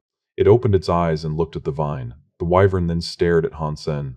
"Oh, hello there. Did you enjoy your nap?" 2 seconds later, it snapped out of its post-sleep daze and roared madly. Like a geyser, lava was fired out of its mouth in Han Sen's direction. It had acknowledged what was going on, and it wasn't keen on letting the meddler who robbed him of his plant the chance to live. When Han Sen saw the lava head his way, he had no choice but to turn around and run, even though there was much still left to absorb. The cascade of lava was incredibly frightening, and it made Han Sen wonder how many gene locks the wyvern had opened. Sacred blood creatures could unlock up to 8 gene locks, though finding such creatures was quite difficult. Although Han Sen ran fast, the beam of lava was too wide and it managed to just about singe his clothing. Fortunately, he was not dealt damage, but he felt the heat, and in it, he felt as if he was being roasted alive inside an oven. Because Han Sen had a sacred blood iron bug armor and he had many fire geno points, his resistances were high enough for him not to receive any damage. As frightening as the blast of lava was, its spread meant the damage it could inflict was weaker. Han Sen quickly fled the scene and ran back to the shelter. The wyvern spat out a fireball, forming a deep hole. Not only the ground and grass were melted, but entire trees and rocks were instantly turned into molten lava. Han Sen was happy that the wyvern did not use the fireball in the very beginning because, if it had, he believed himself to most likely be dead now. The wyvern continued roaring, but as suspected, it did not dare approach the shelter. Han Sen was extremely grateful for this, and he was much relieved. Looking into his sea of soul, he was delighted. Although he had only absorbed a small amount of the vine's life force, he had managed to obtain 800 water drops. Every drop was worth a whole year of growth, and as such, it was a most mighty reward for his endeavor. With these water drops, I can grow the dragon blood tree and the blood pine. Han Sen, waving at the wyvern, descended back down into the shelter. Heading back to the Alliance, Han Sen returned to St. Hall. He was going to buy his first Surpasser Hypergeno art. The first one Han Sen selected was called Water Thunder. It was created by a human fighter, and judging from the name, Han Sen was able to determine it combined the forces of the water element and thunder element. The extent of the ability's power obviously rested in the handler's proficiency with both elements. He also couldn't help but shake his head at the name Water Thunder. He thought its weak and terrible name betrayed the great strength the ability possessed, and he was correct. You could use water to trigger lightning strike, and if an opponent had water on them, you could trigger lightning to strike directly where the liquid was applied. The conducting water would allow for the thunder side of the skill to annihilate its targets. It was a very powerful yet complex hypergeno art. Han Sen always loved making use of his yin-yang blast. He loved the sneaky sorts of hypergeno arts, so he bought this one without hesitation. His learning of the skill came both easy and swiftly, due to his dexterity when handling water and thunder skills. After half a month of learning it, Han Sen was able to cast the ability freely. "Sanmu, have you heard the rumors of a supremely powerful king spirit? They say he will one day be able to open the 10th gene lock." Shuming's tone drifted between whisper and near shouting, in an attempt to convey his dialogue with a mystical twang. "What's the spirit's name?" Han Sen thought what he said was familiar. "He calls himself the King." Fairly obnoxious, right? Han Sen then remembered that's what he had chosen to call himself, but this was strange. He wondered how humans had come to learn of his existence. "What else do you know about this king?" Han Sen asked curiously. "Well, I've heard he's very powerful and has quite the reputation. Some humans have overheard spirits talking about him a lot, and that he is somewhat of an idol. Many men want to become his student, and many women want nothing more than to have sex with him." Hearing such praise, Han Sen felt pretty smug and happy with himself. "Okay, go on. What else do they say about him?" Han Sen was expecting to hear more words of praise, but things quickly went the other way. "But I have heard that the king is also rather weird, and his reputation is not all swell. In fact, many king spirits and even emperors are on the hunt for him. They greatly desire to unearth his true identity and place of residence, so that when they do, they can murder him." Han Sen was shocked upon hearing this, and he now knew for sure that he could never expose himself as the king while he was in the sanctuaries. Tu Ming lowered his voice and then went on by saying, I don't think the king has a penis either. Why would so many female spirits be falling head over heels for him, and yet he doesn't go frolic with any? I'm telling you, man, this spirit is either a eunuch or he's gay. Chu Ming, let's not waste any time. Let's practice Flaming Blade together. Han Sen forced a smile, but he was thinking of something else in his now wounded heart. A scream erupted from the shelter, a scream that came from Chu Ming. Strangely, it had now been a while since the shelter teleported to the edge of Thorn Forest. They were running low on food, and they lacked opportunities to hunt. Every morning, the first thing Han Sen did was to exit the shelter and get a good look at their surroundings. Each time, he was disappointed. On this day, he saw a shadow approach the shelter. He was shocked. The barbed bushes that encircled the tree shook until something emerged. When Han Sen laid his eyes on the beast before him, he started to immediately sweat bullets. A metal dinosaur composed of what seemed to be blue steel is what came out from the obscuring thickets of the trees. The suffocating feelings of dread were a direct cause of its approach. As sweat descended his forehead, the dinosaur laid eyes on him and drew closer. It stepped directly into the shelter's surrounding, where other creatures always feared to go. Han Sen quickly turned around and tried his hardest to return inside the tree. He had encountered many powerful creatures before, but this one was in another league. Bold as brass, the metallic dinosaur lurched forwards, step by step. As Han Sen started running, he heard a boom. The dinosaur leapt a great distance and landed in front of him, leaving two crater-like footprints in the soil. Its speed was incredible. Just as Han Sen moved, the dinosaur opened its mouth, and then a horrible power came into contact with his back, one that pulled him back down to the ground. Fortunately, the dinosaur only took hold of Han Sen's armor. The creature did not injure him. Strangely, it did not hurt Han Sen. All it did was pull him back and keep him close. Is this thing playing a game with me? Will it devour me when it gets tired? Han Sen tried his hardest to run away and escape, but every time he did, the dinosaur stayed his flight. Getting pulled back over and over again, the dinosaur seemed to be getting annoyed. It grabbed Han Sen and did not let him go this time. This is what you wanted, isn't it? Take it, it's all yours. Its eyes were fixed on the bone. Han Sen thought to himself, its intelligence is very low indeed. Doesn't it have a brain in that thick skull? But then another thought struck Han Sen. Maybe that's a good thing. Perhaps because it's dumb, it'll be easier to control. I learnt my lesson with the fairy. I could never properly control her, and that was because she was too smart. What should I call you? Wang Kai, maybe? Han Sen smiled and picked up the bone, continuing to say, Wang Kai, it is only a bone. Come here or I'll eat it. Han Sen pretended to bite the bone, but it did not incite the reaction he hoped to receive. The dinosaur remained where it was, unmoving. Han Sen started to harbor doubts over his initial belief that it'd be easy to command the creature. It was not only dumb, but a scaredy cat also. Oh yeah, it tastes so good. Wang Kai, get over here. It's as safe as this thing is succulent. Han Sen smiled at the dinosaur as he spoke. The dinosaur, seeing Han Sen lick the bone, carefully came forward. The dinosaur opened its mouth and bit on the bone. Hey, don't eat it all, save me some. Han Sen didn't want the dinosaur to consume the whole bone at once, as he needed some of it to lure and teach the creature. The blue dinosaur cared little for the command, though. It merrily chomped away at the bone until it was down its throat, not saving any for Han Sen.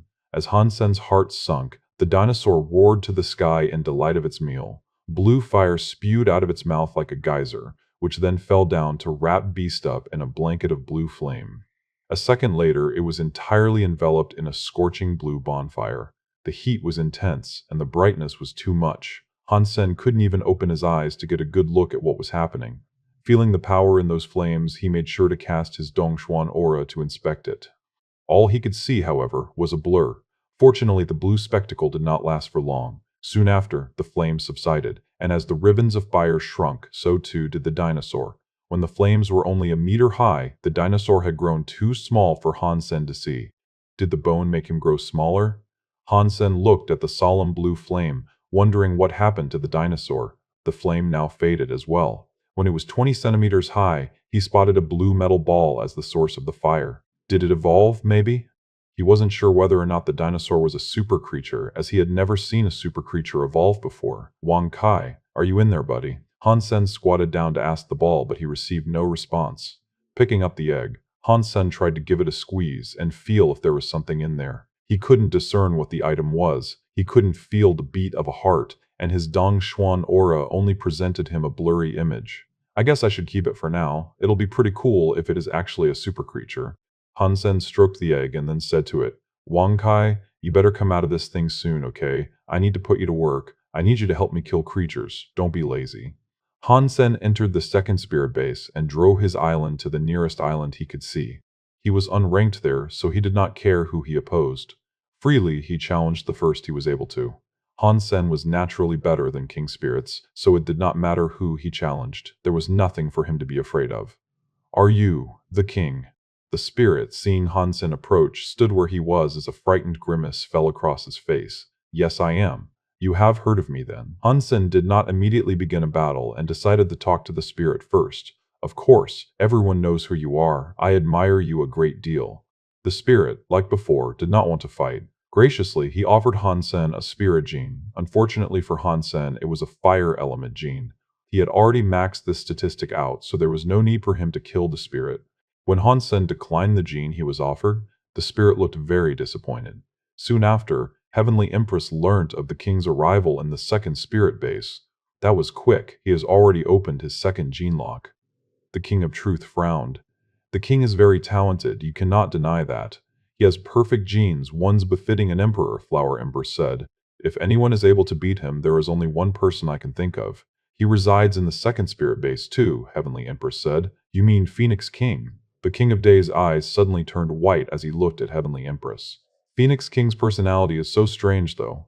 He is always alone, and he is tremendously difficult to talk to, Flower Empress commented. I know him well. Perhaps I can convince him to challenge the king. Heavenly Empress was confident in his abilities. That is great news. With Phoenix King around, the king is dead. God, I wish I knew where that conniving spirit stone is. I'd crush it beneath my boots. The King of Day said spitefully. He hated Han Sen. Han Sen had taken one of his king spirit genes and kissed the girl he had long had a crush on. I will open my second gene lock and consult Phoenix King about these matters. What will you all do? Heavenly Empress inquired. I'm going to watch him get killed, the King of Day said. Me too, Flower Empress concurred. The King of Truth merely shook his head, saying, I can't open my second gene lock, so I will not come. Then let us return and practice. I will invite Phoenix King to come over. Heavenly Empress stood up. Then she approached Flower Empress and said, Let's go together, and it'll help if I can receive some flower liquid off you. Thank you for watching. Subscribe and enable notifications so you don't miss the next chapter.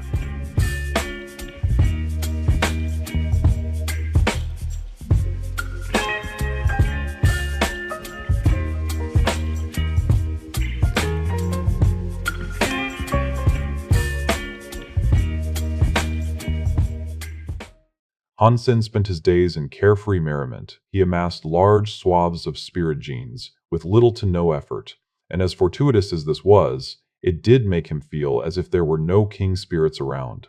He thought it was quite strange. He had spent many days there, but had not been challenged or approached by a single king spirit. It was almost as if they were all avoiding him. How am I supposed to get more king spirit genes if things continue in such a way? Humph, if you don't seek me out, then I will seek you out. Han Sen sent away the spirits that crowded around him and drove off on his island.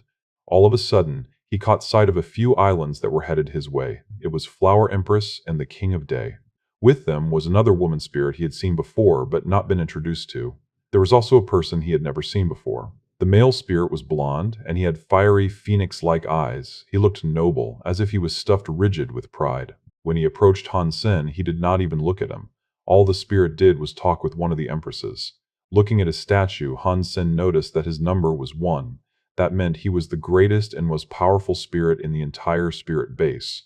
The king, do you dare challenge Phoenix King? The King of Day coldly proposed. This is Phoenix King. Han Sen looked at the blonde man. Yes, I am. Now cut the crap and fight me. Phoenix King looked on Han Sen with disdain. What Phoenix King said wasn't personal. He behaved this way to everyone. He was particularly rude when he wanted a challenge with others. Oh my God, this is going to be one hill of a show. In Phoenix King's body is indestructible, or so I have heard. Does the king have what it takes to defeat such a foe? Such a fight will prove, once and for all, whether or not the king is invincible. Han Sen squinted. It was like he did not even hear what Phoenix King had told him. Then, Han Sen drove towards one of the islands that was approaching. The spirit he was headed for was called Lightning King. The spirit had a rank of 119. When he saw Han Sen coming his way like a rabid dog, though, it was too late for him to turn tail and flee. He was only going to watch the fight that was supposed to transpire, but in a flash, the king had leapt onto his island with a bloodlust. "The king! Are you afraid of Phoenix King?" Flower Empress shouted at Han Sen.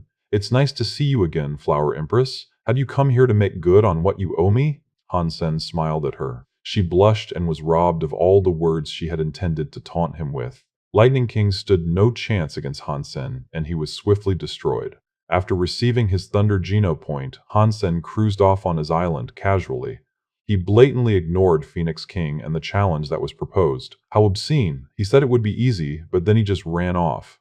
The spirits were frozen after viewing the peculiar spectacle. Han Sen avoided Phoenix King because he wanted to collect King Spirit genes from the lower-ranked King Spirits first. All the spirits believed the king was too afraid to battle Phoenix King.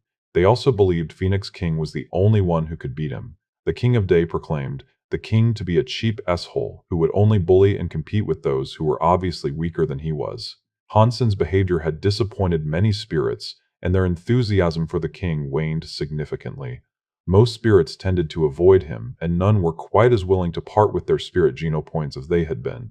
After killing a few, though, Han Sen had a considerable amount of difficulty locating others. The spirits he sought were no longer entering the spirit base.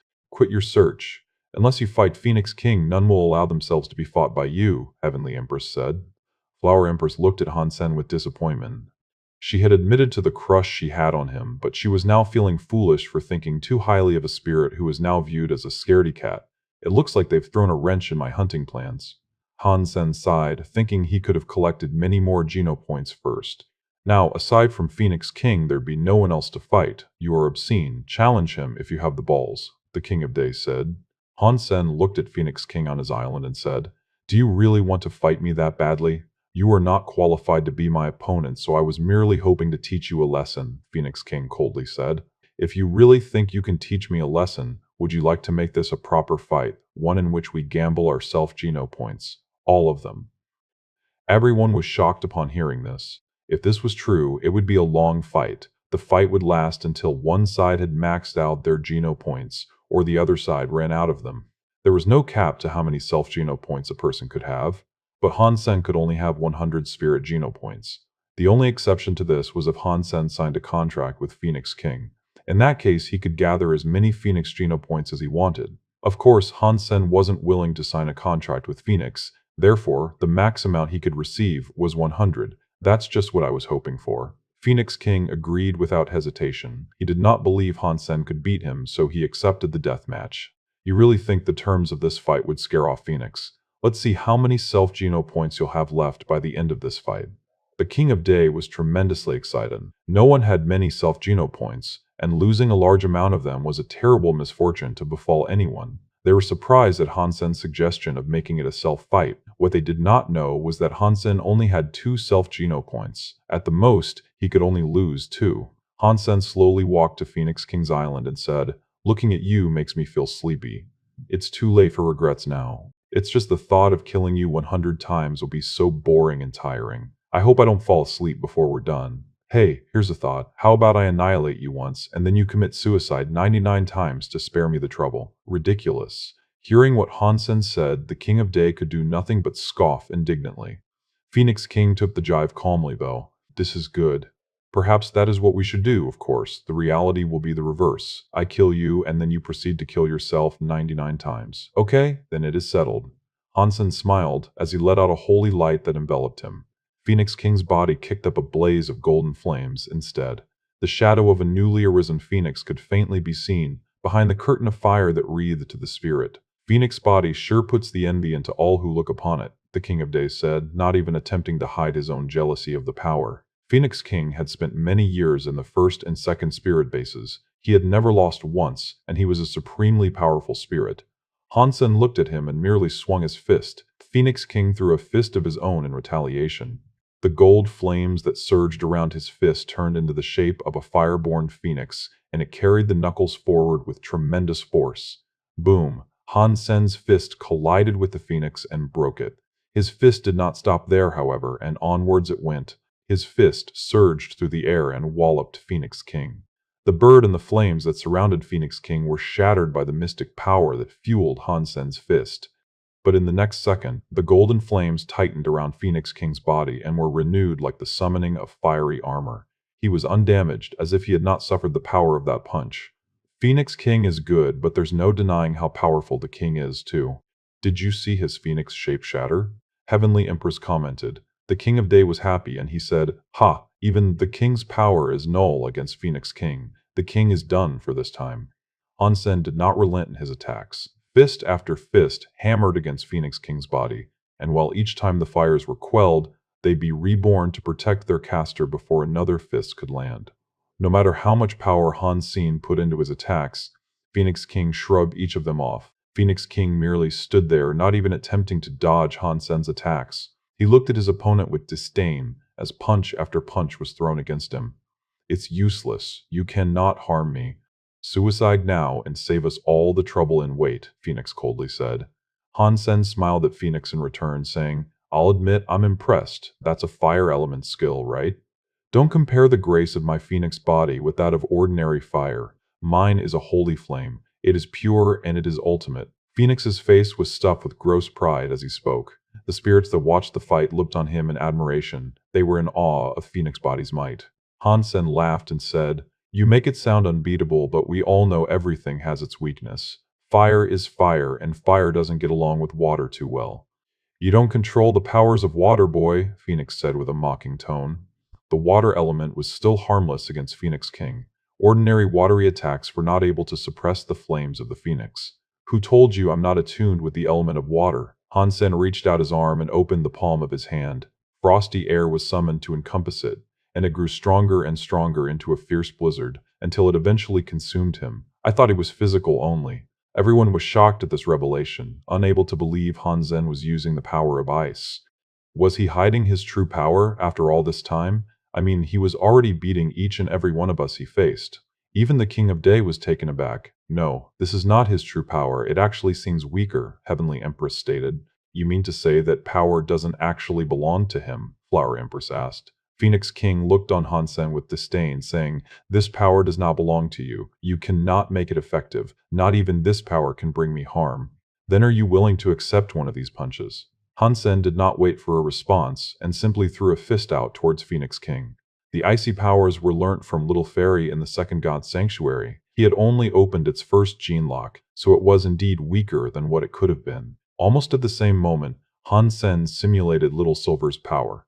The frosty air crackled with the charge of brutal electricity, not too unlike the water thunder skill he had just learnt. Han Sen's fist was shrouded in biting clouds, the same clouds that masked much of his body.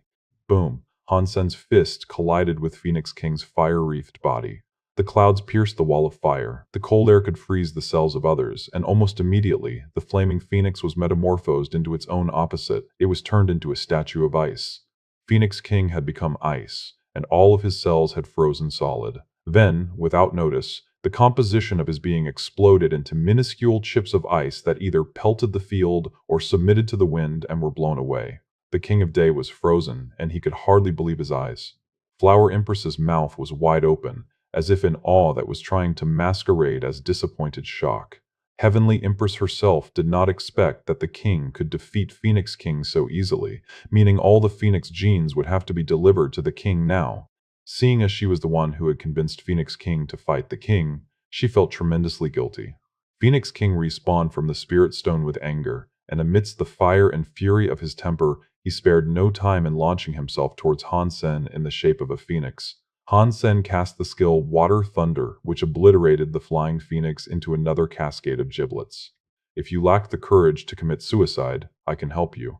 Han Sen's body crackled with a surge of electricity. He was a physical manifestation of terrifying lightning as he approached Phoenix King's statue. When the mad phoenix respawned, Han Sen punched him to death again. As soon as he respawned again, Han Sen killed him. This was repeated over and over, and people were in such shock and awe that they could hardly think straight as they tried to process what their eyes were telling them. Alternating between ice and thunder, Phoenix King kept dying without even being given the chance to breathe.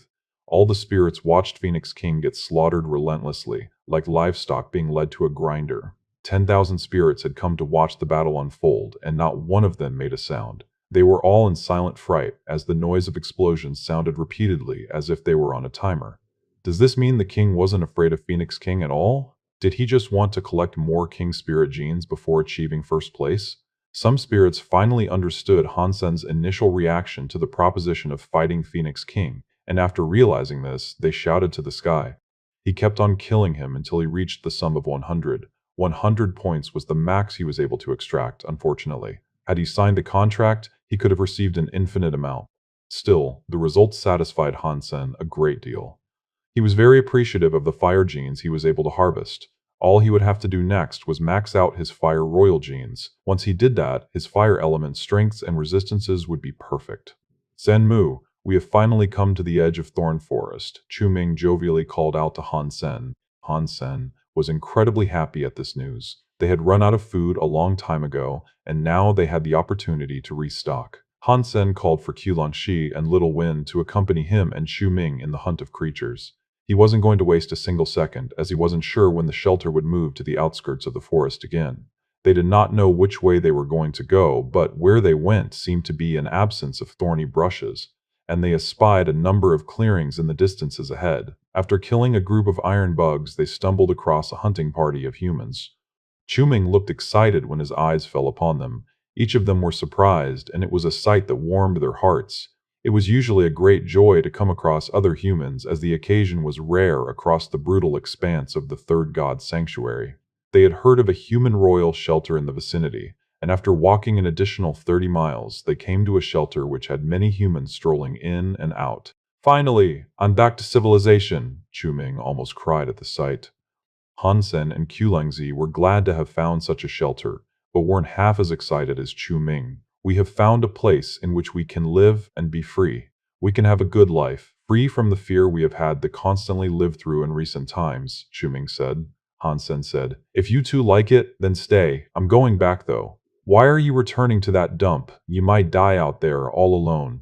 Chu Ming looked at Han Sen with confusion. I prefer to remain in perpetual adventure. This was the closest and most concise way he could express himself. There were a few other reasons, of course, ones he did not wish to tell them.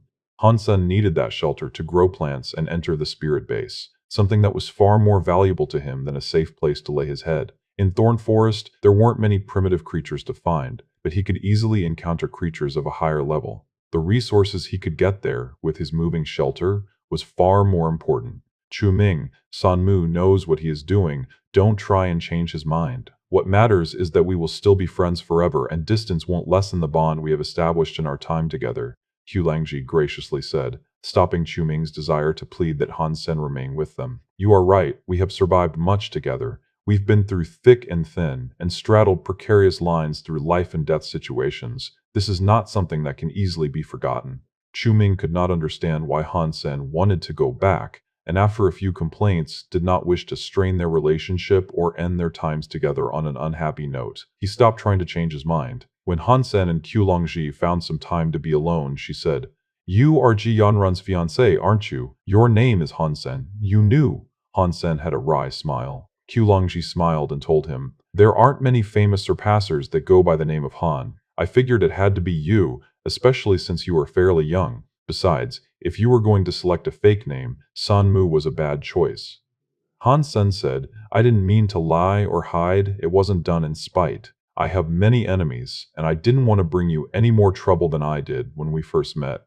When I got a firmer grasp on where we were, and was able to acknowledge that where I was free of other humans, I didn't mind changing my surname and confiding in you. Qulangji put her hand out in front of Han Sen and said, When next we meet, I'll buy you a drink. I thought you don't drink. Meeting you again will be quite the occasion, I'm sure.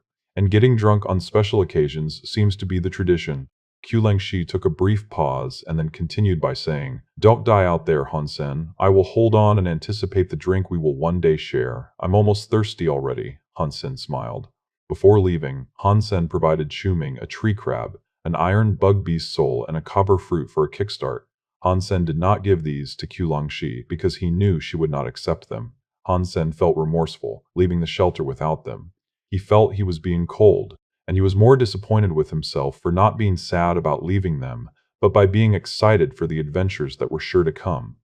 When there is no one around, it's quite boring. I think it's time I bring Zero here, Han Sen said out loud. The reason why he hadn't brought Zero with him yet was because of Chu Ming and Chu Longxi's company.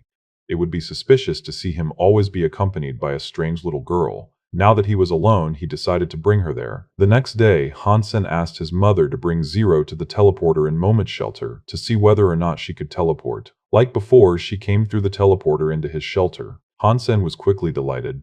With Zero there, Han Sen did not feel as lonely. The shelter overnight had again moved into the deeper recesses of Thorn Forest. Upon a small expedition outside, Han Sen was able to spot some winged snakes. He thought about engaging them, but when he saw the king amongst them, he promptly turned around and went back inside. Han Sen knew he couldn't kill such a beast, but without the intrusions of others, he was free to grow that which he wanted to. Without anything to do, Han Sen decided to summon Moment Queen. The last time Han Sen saw her, she was bawling her eyes out like a maddened woman. Summoning her this time, Han Sen did so in the wonder of whether or not she could control the movements of the shelter. When Moment Queen appeared, she did so with an immediate desire to kill Han Sen. Although he despised him, her attack was not through animosity alone. She wanted to die, and she hoped Han Sen would provide her this release. But right before she tried to attack, she stopped. She stood still, while her eyes looked around wildly. "Why are you in a king-class shelter?" Moment Queen looked around in visible shock. "I conquered it. Not bad, huh?" Han Sen smiled. Moment Queen looked at him with disdain and said, "The creatures these bones once belonged to would crush you with a mere poke. All you need to know is that this shelter belongs to me now." Han Sen looked at Moment Queen dead in the eyes and then said, "You seem stronger than you did before." As she looked around, she said, "When king spirits enter a shelter, they become stronger. If I could obtain self-geno points, I could become as strong as the king spirits that populate the third god sanctuary." Han Sen eyed her suspiciously and observed how she seemed to look like a newborn king spirit. Whatever the case may be, she couldn't have been any weaker than an iron bug king. If she misbehaved or did something that would incite his ire and require him to kill her, he could do so with ease with his Super King spirit mode. He wasn't quite up to the task with his own simple, raw power, however. "Where are the spirits here?" Moment Queen entered the spirit hall. "Do you think I'd still be here if there were spirits?" Han Sen followed Moment Queen. Moment Queen saw the perfect statue and looked as happy as one could be. But then, her face started to look complicated and she fell silent. "You can put your spirit stone inside there. Would you allow me to?" Moment Queen asked in return. After her last betrayal, Han Sen had imprisoned her. "Yes, but that all depends on the benefits you might be able to provide me," Han Sen said. Moment Queen's eyes widened, and she coldly said, "I can help you control the movements of this shelter. If I don't, then this shelter will continue to teleport as it does, and total ownership of it will be impossible. I like the moving aspect of this shelter. Give me some cold, hard benefits," Han Sen said. Han Sen would have really liked her to be able to control the position and location of the shelter, but he wasn't quite willing to let her know that now. "Well, aside from that, I have nothing." "I want your king's spirit gene," Han Sen told her. Moment Queen's spirit gene might have been of the space element he much desired. "Do you want to be imprisoned in the Sea of Soul from now unto eternity, or would you like to control the shelter?" Han Sen said, sternly looking at Moment Queen. Moment Queen had a conflicted expression. Humanity acknowledged the existence of spirit bases, but very few knew what they were exactly. Han Sen had threatened her with what she feared the most: return to the Sea of Soul, trapped. If she could control the shelter and enter the spirit base, she believed she would have a chance to escape him. Of course, Han Sen was not entirely trusting, and he practically knew what she was planning. He wanted her to feel hopeless, though, so that she would deliver her geno points to him. He thought Moment Queen aligned with the rare space element, and she was likely the only spirit he could find who had space genes. Even if he was lucky enough to encounter a space element spirit in the spirit base, the amount he'd receive would be extremely low, and it was almost guaranteed that no space element spirit would wish to wager a vast number of them in a self-fight like Phoenix did. Moment Queen looked at Han Sen and said, "They took my genes before they brooded me back to the second god sanctuary. I couldn't give them to you, even if I wanted to. But I really only have one left," Moment Queen pleaded. "Well, it's either that or you return to the Sea of Soul. The choice is yours." Han Sen did not believe her. Even if her king spirit genes had been taken away, she had been in the second god sanctuary for quite some time, ruling over a shelter no less. Okay, I can give you a point, but please explain the terms of your desired cooperation." "Give it to me first," Han Sen said. Not wanting to be stuck in the Sea of Soul, she gave it to him as quickly as she could. A light was hastily fired into Han Sen's body. Now, what do you want? Moment Queen asked, looking at Han Sen. There is no rush. Let's discuss these matters slowly. Han Sen smiled. The two spoke with each other for a long time after that. She would be given the responsibility of controlling the movements of the shelter, on the term that she would obey him. And up until Han Sen reached 100 self-genes, she would have to share half of hers with him. Moment Queen would be allowed to enter the spirit base, but she would have to exit and aid Han Sen in hunting creatures on occasion, as well. After they struck a deal, her wish for death subsided for a while. She had hope. Because she now had hope, she was willing to accept Han Sen's authority for the time being. She did not want to kill him just yet either. You said you killed the son of a king, didn't you? If you enter the spirit base, will they find you? Han Sen asked. I look different now. They won't find me. What? Did you think I only came back here just so I could be killed? Moment Queen observed the statue's forehead, and as she did, a black hole emerged from her and drifted over to fit itself inside the slot. It formed neatly into a spirit stone. A light shot towards Moment Queen, and she disappeared in a flash of light. She had entered the spirit base. Han Sen did not tell her about him being a Super King spirit, and he most certainly did not want to let her know he was the king. In the spirit base, she could talk freely with other spirits. He had to be careful about what information she had, and could possibly release in spite. If she caused issues for him, though, he could always use his Super King Spirit mode to end her. Moment Queen had only just managed to arrive back at the Third God Sanctuary, so it was likely she was looking to collect many genes. It'd be a while before she came back out. Han Sen did not wait for her, though. Instead, he went to water the dragon blood tree. He believed each flower would bear him a fruit, but he soon realized he was wrong. When the flowers withered, they did not grow fruit, and all that appeared were 4 grape-sized dragon fruit. Why are there only 4? Han Sen looked bitterly disappointed at the result. Still, obtaining 4 mutant-class beast souls was not all that bad. Pet beast souls that were birthed from plants would already have their battle mode active, so there would be no need for him to spend time raising them. Once the wait for the ripening fruit was over, he'd have 4 pet fighters. Han Sen wouldn't go hunt immediately after that, though. He wanted to wait until Moment Queen returned first. In the meantime, over the course of his wait, he tended to the dragon blood tree and watered it, eagerly anticipating the birth of the dragon blood snakes. I wonder how many gene locks they can open. Han Sen was feeling hopeful it would be a high number. Thank you for watching. Subscribe and enable notifications so you don't miss the next chapter.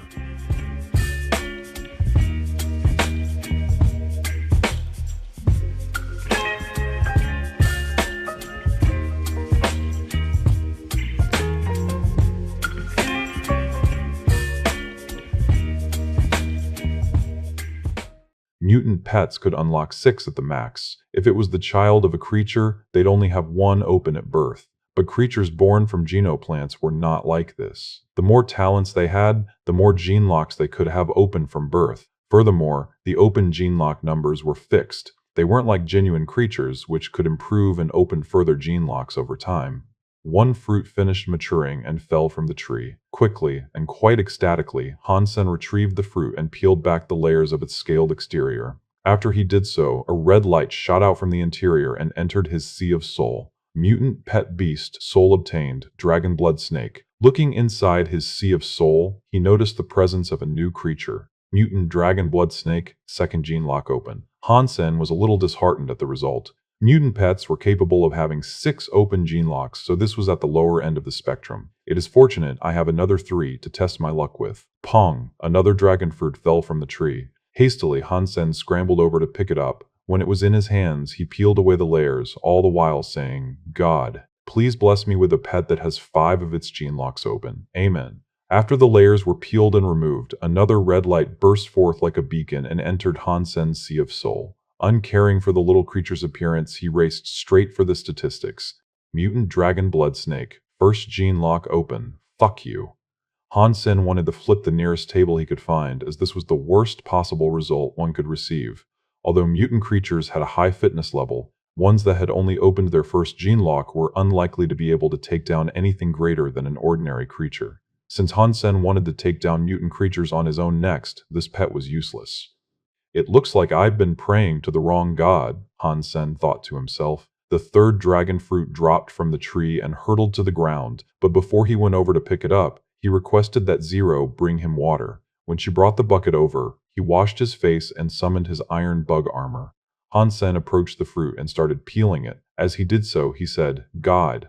It's me again. Perhaps you didn't get the message last time, but I request that you bless me with the fortune to receive that which I most desperately need. I will sacrifice lambs, goats, or whatever in your name, if that is what it's going to take. Please, God. Amen.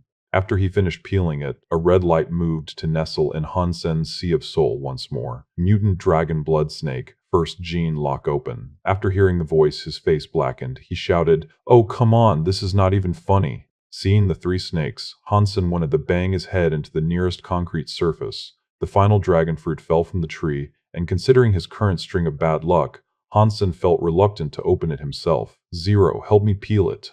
He hoped Zero would be luckier than he was. Zero approached the fruit and gently started peeling it with her small and delicate hands.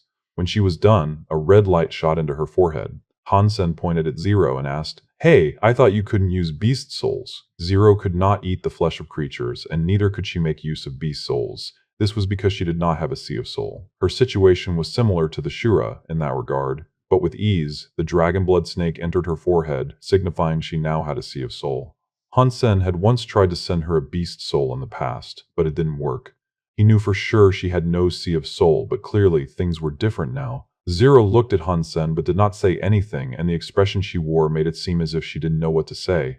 Han Sen tried sending her one of his other, now useless, dragon blood snakes, and the transfer actually worked this time. Han Sen was shocked with this revelation, but judging from Zero's relative silence, it seemed as if she too was unsure what had happened or what had changed. Han Sen asked Zero to return the snakes to him, and lo and behold, they were transferred back to Han Sen correctly. Han Sen mulled over this curious development with great interest. After thinking about it some more, her being too young may have indeed been the correct answer. Han Sen took a look at the dragon blood snake she had obtained and returned to him. Mutant dragon blood snake, 6 gene lock open. Han Sen's jaw dropped to the ground. He ran over to Zero, picked her up in his arms, and started spinning about with her. Then he kissed her on the cheek, telling her, "My dear little Zero, you are my lucky goddess. Yes, yes you are. You just got me the best snake possible." Receiving a snake with 6 open gene locks was an incredibly rare gift for Han Sen. It had a base fitness level of 1500, but the 6 open gene locks boosted that to the region of 2000. It was a creature that could hunt sacred blood creatures effortlessly. Moment Queen had yet to return from the spirit base, and by now he was getting impatient. He summoned her to return. She had become addicted to the acquisition of power and geno points, so she was unhappy at having Han Sen yank her out so abruptly. "You'll have plenty of time to earn geno points, so maybe now you can help me move this shelter someplace safer," Han Sen said. "I can move it, but where is safe exactly?" Moment Queen asked. Han Sen did not know either, but Thorn Forest was not an infinite woodland. If they were to travel in one direction or another, they'd eventually arrive at an outskirt of some sort. Acknowledging this, Han Sen merely pointed in a direction. Moment Queen moved in the direction Han Sen wished for her to go. Unfortunately, the distance the shelter could travel was limited, and it could only move a certain amount a day. Han Sen saw a big tree ahead of him in Thorn Forest. It stood half a kilometer from the shelter.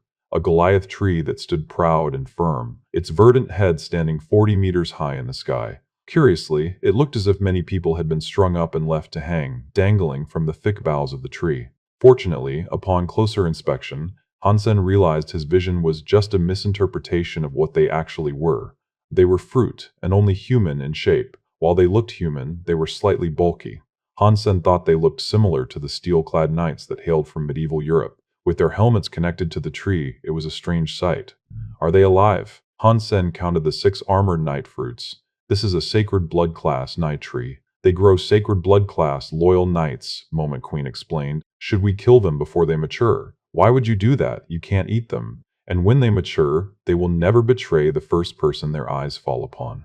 "Really? When will they mature then?" Moment Queen looked at the tree and said, "Well, sacred blood trees take a few thousand years to mature. This one will take another 1,000, is my best estimate. I can't wait that long." Han Sen frowned, but his frown soon vanished upon a sudden realization. "But that's okay, let's bring it with us. Stop moving the shelter and let's go dig it up." "You think you can transplant a sacred blood tree?" Moment Queen found it funny and she giggled under her breath. "Just do it." Han Sen did not explain and just rallied his 4 snakes and Little Wind to accompany him on the way to the tree. Moment Queen followed. Not long after, her face curdled as she noticed something amiss. Look at the ground. They were only 3 meters away from the night tree at this point. When Han Sen looked down, all he could see was yellow soil. Still wondering what she was referring to, he asked, "What is it? Is this something special? Don't you think it is strange? How can such sordid, ill-kept ground birth such a magnificent tree?" Han Sen used his Dongxuan aura to scan the vicinity, and it was just as she said. There was no life force around or in the soil below. "There is something amiss with the fruit also." Han Sen's forehead flexed again. "Why? What do you see?" Moment Queen asked, with her own ardent curiosity. Han Sen, with his eyes on the 6 night fruits, said, "The night tree is strong, as we have surmised, but the fruit it bears are weak, and you said it would take another 1,000 years for them to mature. They seem too weak to adhere to your estimate. And this night tree has 7 fruit, actually. There is one behind the tree, but it avoided our attention at first," Han Sen explained. "There is another one." Moment Queen's face changed, and so she went to the other side of the tree. Han Sen brought the dragon blood snake and Little Wind with him to circle the tree. He was keen to get a better look, but he made sure to keep his distance. On the other side of the tree, the fruit there was different than the other 6. It was similar in shape, but it didn't look quite as natural. It was more like a statue of a knight. The other 6 wore bright steel armor, but this one wore green copper armor. Its presence there was a mystery. Han Sen felt a powerful energy coming from the knight, and the other 6 combined seemed to be no match for the green copper enigma. As Moment Queen's eyes fell upon it, she exclaimed, "Disloyal knight. The tree has birthed a disloyal knight. What is that? If you are the first person it sees, consider yourself marked. It will be your greatest nemesis, a foe that will not relent in its pursuit of you until you are dead." Moment Queen continued in her speech, saying, "I once saw an emperor grow a disloyal night tree." "Ooh, so that means it's a treasure. That's some good stuff, right? Can we get a beast soul if we kill it?" Han Sen asked.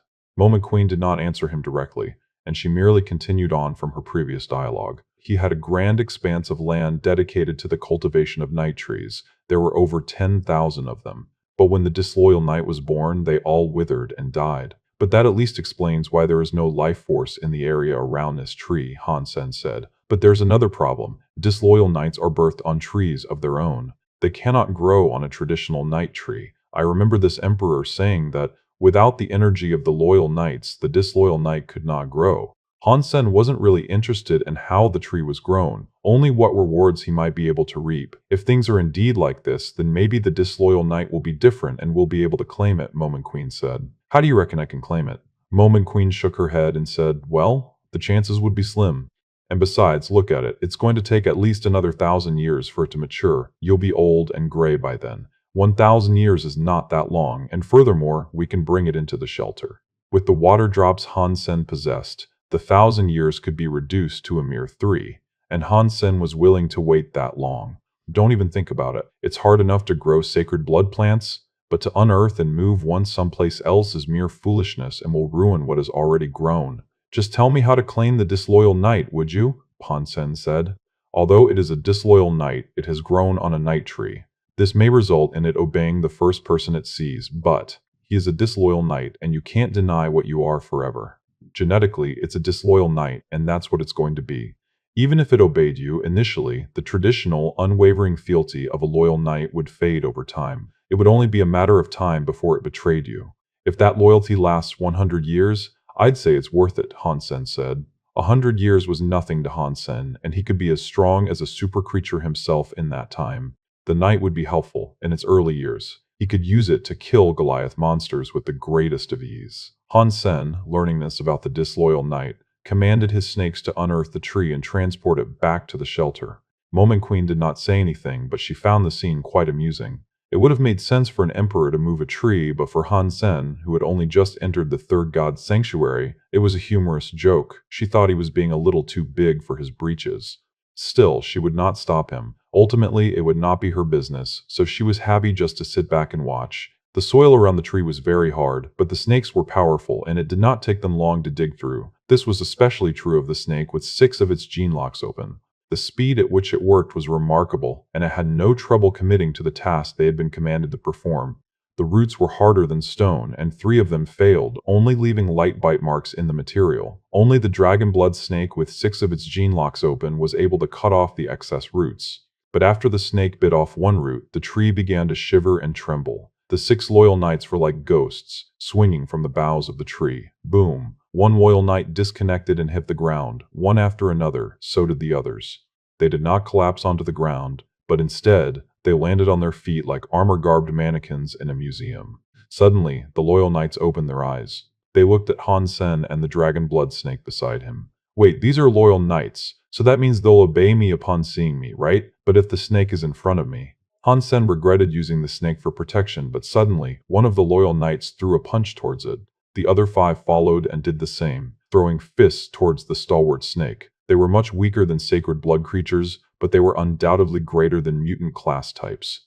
Did moment lie? They are attacking whatever they see. Han Sen commanded the dragon blood snake and Little Wind to fight back against their fruity aggressors. Boom. They hadn't finished fully maturing, and they had been deprived of adequate nutrition. Han Sen guessed the pets under his command could deal with the foes before him. It's lucky the disloyal knight has not decided to join them. Had it chosen to, I might have been done for, Han Sen thought.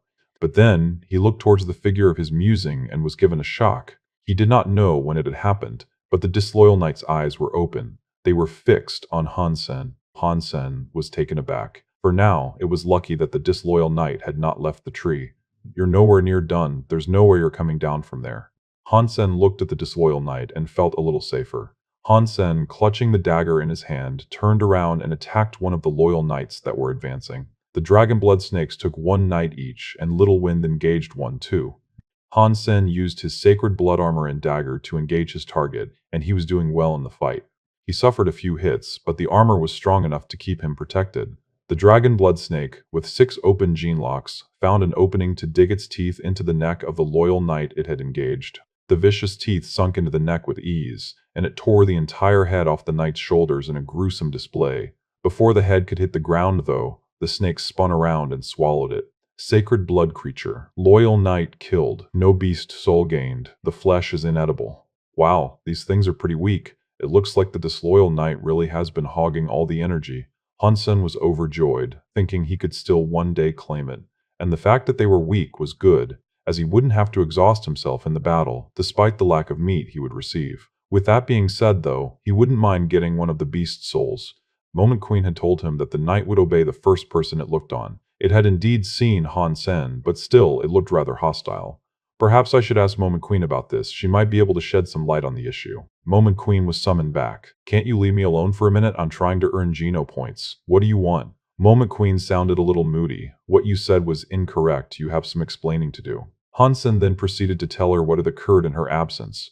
Moment Queen eyed the dead bodies that littered the site and said with genuine surprise, "Wow, that is weird. It looks like what I hypothesized was reversed. The disloyal knight was not affected by the loyal knights, but it was the loyal knights that were affected by the overbearing force of the disloyal knight. Does that mean I won't be able to tame it?" Han Sen asked, quickly gesturing for the snakes to stop digging. Sometimes it's best to just cut your losses and quit while you're ahead. Just as Moment Queen finished her speech, a roar sounded. Following that, the noise of breaking wood came from high up in the tree. The disloyal knight had broken its tie to the tree. It looked as cold as ice, as the back of its copper armor was stained with blood. It looked broken there, also, as if it had not finished growing. The disloyal knight cried out. Its copper armor glistened in the midday sun as it teleported in front of Han Sen and tried to strike his stomach. The disloyal knight moved too quickly, and Han Sen took the punch. The force lifted Han Sen from his feet and sent him hurtling a couple dozen meters, toppling several trees as he went. When the arc of his launch led him to the ground, a deep crater was left in his shape. His sacred blood armor was dented, and its metal was cracked. Han Sen spat out blood. Why did I react so slowly to that strike? I should have been able to dodge that. As Han Sen reflected over what had just happened, the disloyal knight did not relent in its pursuit of Han Sen. It came over to where he lay and tried to strike him again. Han Sen commanded his 4 dragon blood snakes to writhe together and protect him like a shield. The disloyal knight struck the barricade, with the fist landing firmly on the head of one of the snakes. The snake was pulverized immediately as a squelching noise greeted the knight's closed fist. The beast soul had been killed just like that. One snake aimed for the knight's helmet, but just as it flew close, an open hand was raised. The gauntlet captured the airborne snake and then closed hard, turning the wriggling creature into jelly. Another snake was killed. In a short amount of time, the disloyal knight had managed to damage Han Sen and kill 2 of Han Sen's mutant-class pet beast souls. Moment, what are you waiting for? If I die, you die with me. Moment Queen gritted her teeth and raced towards the disloyal knight.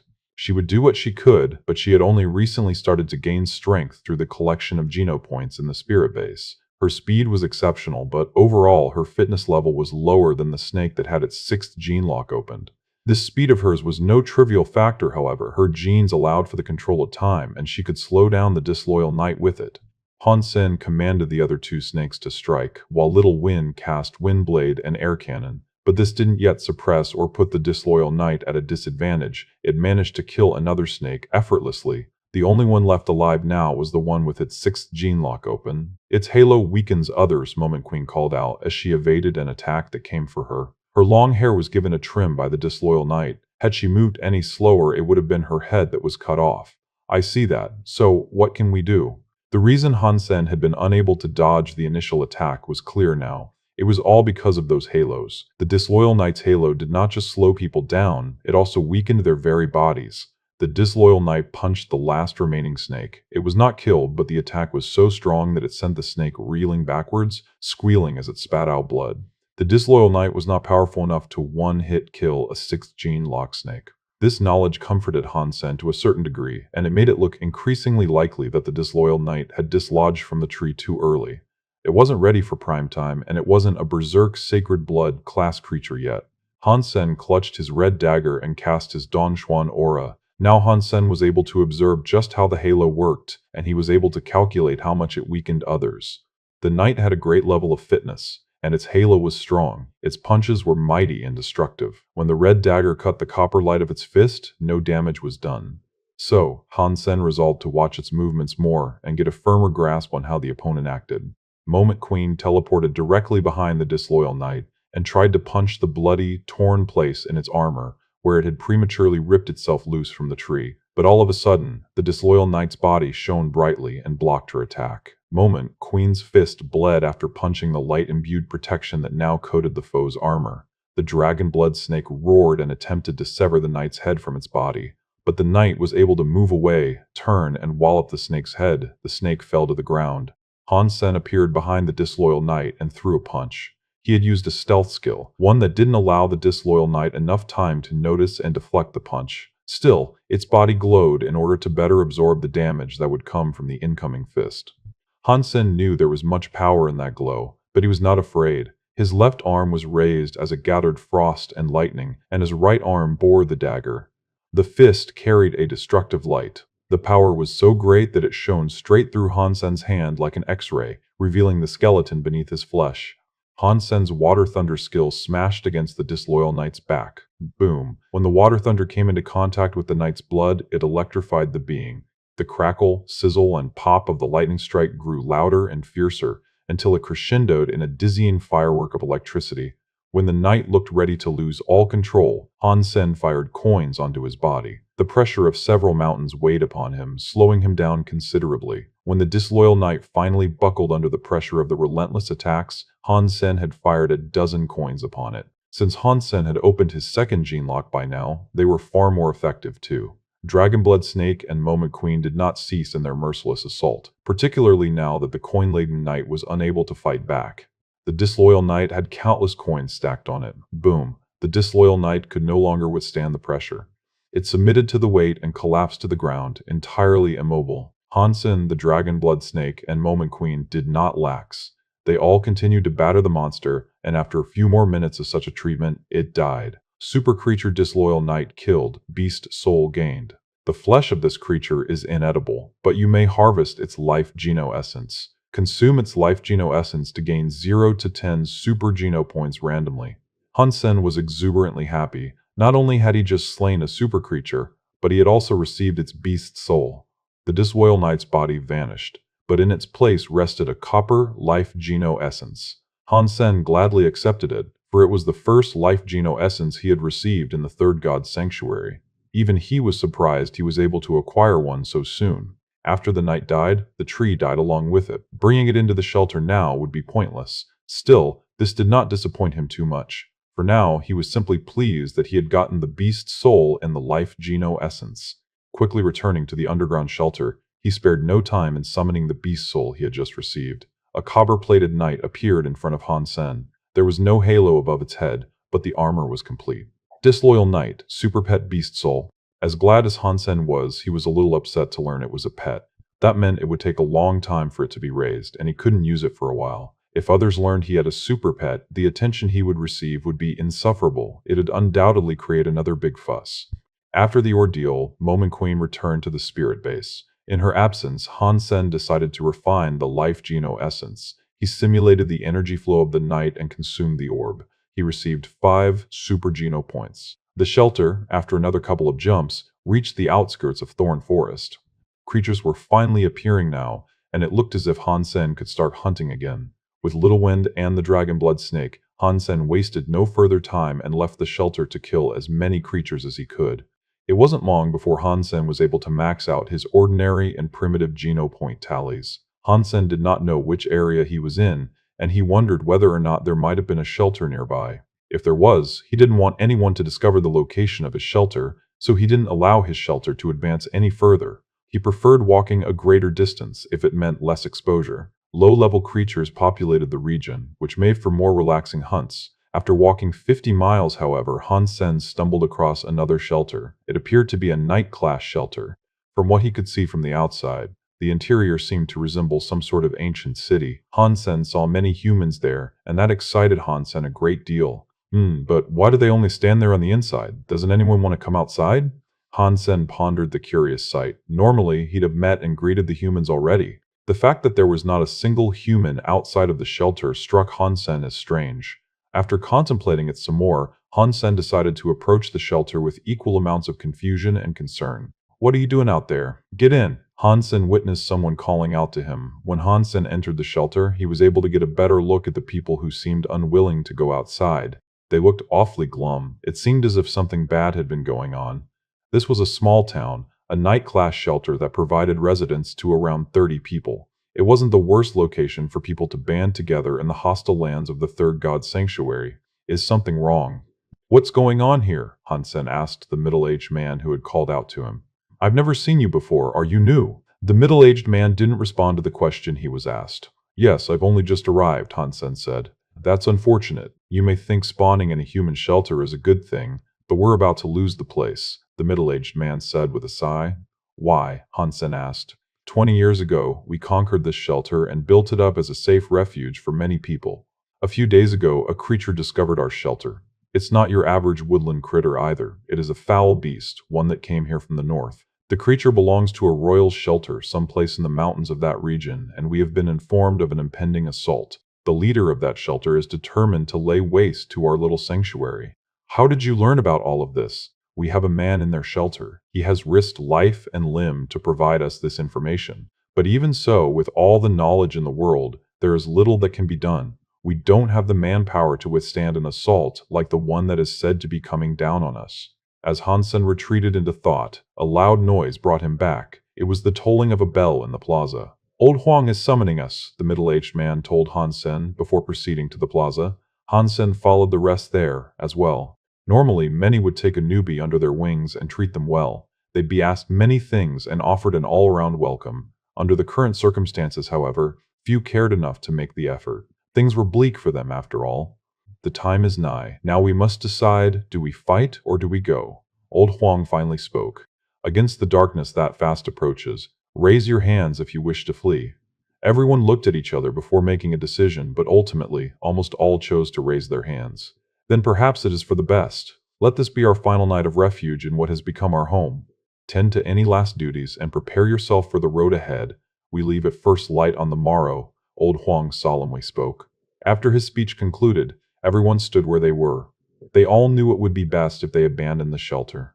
But the sudden realization of this loss was difficult to swallow, and they knew once they departed they'd have nowhere else to go. There was going to be a great deal of hardship for them, beginning the next day. They had been there many years, and it was their home, but if they didn't leave, it would swiftly become their grave. Unless they were willing to obey a spirit for what would likely be the remainder of their days, they had to flee. Han Sen broke the silence. Everyone turned to look at Han Sen, and when they did, Old Huang said, "Of course, speak, we are all family here." "We should fight," Han Sen said.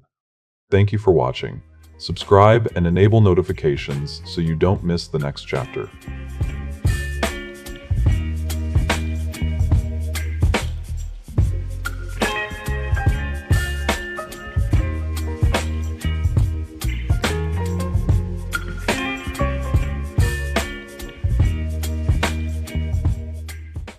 Young man, I understand the zeal of youth and the way in which you feel.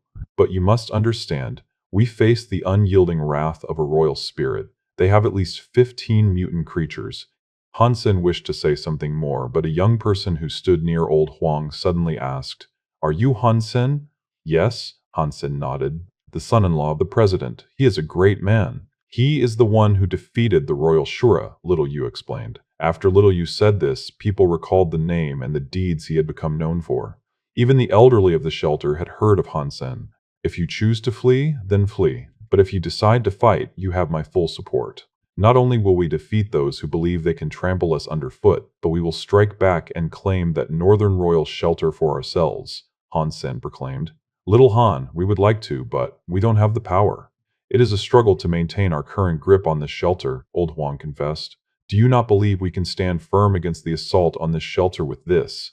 Han Sen summoned his dragon blood snake. Old Huang and everyone there looked at the dragon blood snake in wonder. They thought it was some small average pet beast soul. Han Sen let the pet do the explaining for him by having it unleash its gene locks.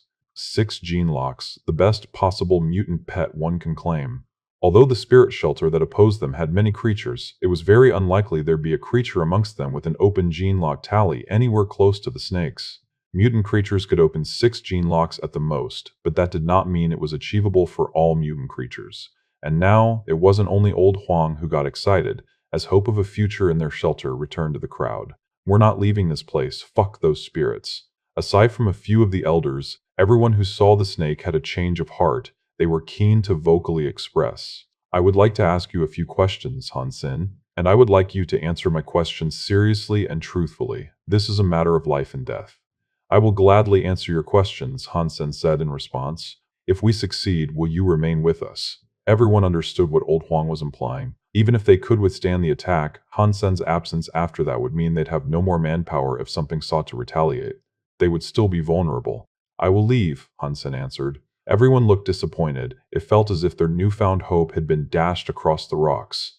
"I appreciate your honesty." Old Huang did not hold it against Han Sen and understood why he'd leave. Han Sen was a famous person of much renown. He had a dragon blood snake with 6 of its gene locks open. He was destined for a place greater than the little shelter he had stumbled upon. "I have not finished. I said I will leave, but only under these 2 conditions. Firstly, we claim that royal shelter. Secondly, if we fail, I leave the snake behind," Han Sen said. Everyone looked surprised, and in response, Old Huang asked, "Do you speak the truth? If you don't believe it, I can give you the snake now." Han Sen was not afraid of any potential theft and didn't think they'd refuse to return it. Had they sought to, there was nowhere they could run off to. They were in the middle of the woods with a small army of creatures preparing to wipe them off the face of the sanctuary. "Little Han, you are the president's son-in-law, so of course we believe you." Old Huang was not stupid, and he most certainly would not have kept the snake. Now, following Han Sen's promise, everyone readied themselves for a fight and geared up in the best armaments they possessed. "So, which shelter seeks to destroy you? And what is its master?" Han Sen hadn't been told the name of the shelter that sought to conquer them, so he asked for elucidation. "It's Thorn Shelter, and its master is Thorn Baron. She is a royal spirit, and she is wickedly powerful," Old Huang said. Han Sen became the de facto leader of the shelter for the time being, and others relied upon him to establish and organize their defenses and tactics for the coming battle. He was capable. When it came to leading others, he might not have had what it took to command large armies, but a group of about 30 people was within his comfort zone. Han Sen was able to use his formations to effectively coordinate the others. 3 days later, the spirit army had yet to arrive. Han Sen traveled to a nearby knoll to see if he could spy any movement.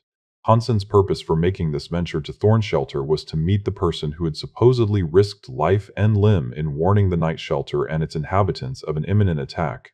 The human who delivered the news was said to live separate from the shelter, in a house that had been built in a nearby valley that was said to resemble the shape of a fish's mouth. When Han Sen came to that valley, he spotted the house. It was wooden, but ill-kept and all around ugly. A man returned to the house. The man was built like a tower, and when Han Sen saw his face, he couldn't help but quietly exclaim in shock, "Tiger of Blue Blood, Tai Yi." Han Sen and Tai Yi once butted heads in a competition for a military position. He beat Tai Yi, thereby becoming Ji Yanran's bodyguard. This allowed him to remain in the sanctuaries while he served in the army. "Who's there?" Tai Yi was quickly alerted upon hearing Han Sen's unexpected outburst. "Long time, no see. I didn't expect to find you here, as a courier of bad news to the shelter that lies a good distance south of us." Han Sen arose from the bushes and smiled as he delivered his dialogue. Tai Yi appeared to be just as surprised. "I have come here to find out when Thorn Shelter plans to begin its assault." Han Sen smiled. "Come inside, it would be best if we spoke there." Tai Yi took a gander at the surrounding environment and then opened the door. Han Sen followed, and when he entered the shack, he closed the door behind him. There were no chairs inside, so he had no choice but to sit on the floor. Han Sen observed the decor and decayed architecture of the home he found himself sitting in, and was surprised to see it so bare. Items of comfort were in short supply, and the majority of what lay scattered about were tools. "Have the people in that shelter evacuated?" Tai Yi asked. "No. We will fight Thorn Baron and slay her," Han Sen said with confidence. "Are you people insane? She also has a multitude of royal spirits in her service. They would be all that is required to conquer that shelter and its meager populace," Tai Yi finished with a concerned frown. "That won't happen. We have a nice howdy-doody prepared for whatever threat comes our way. But can I ask if you know which spirits and creatures are to be rallied and sent against the shelter in the planned assault?"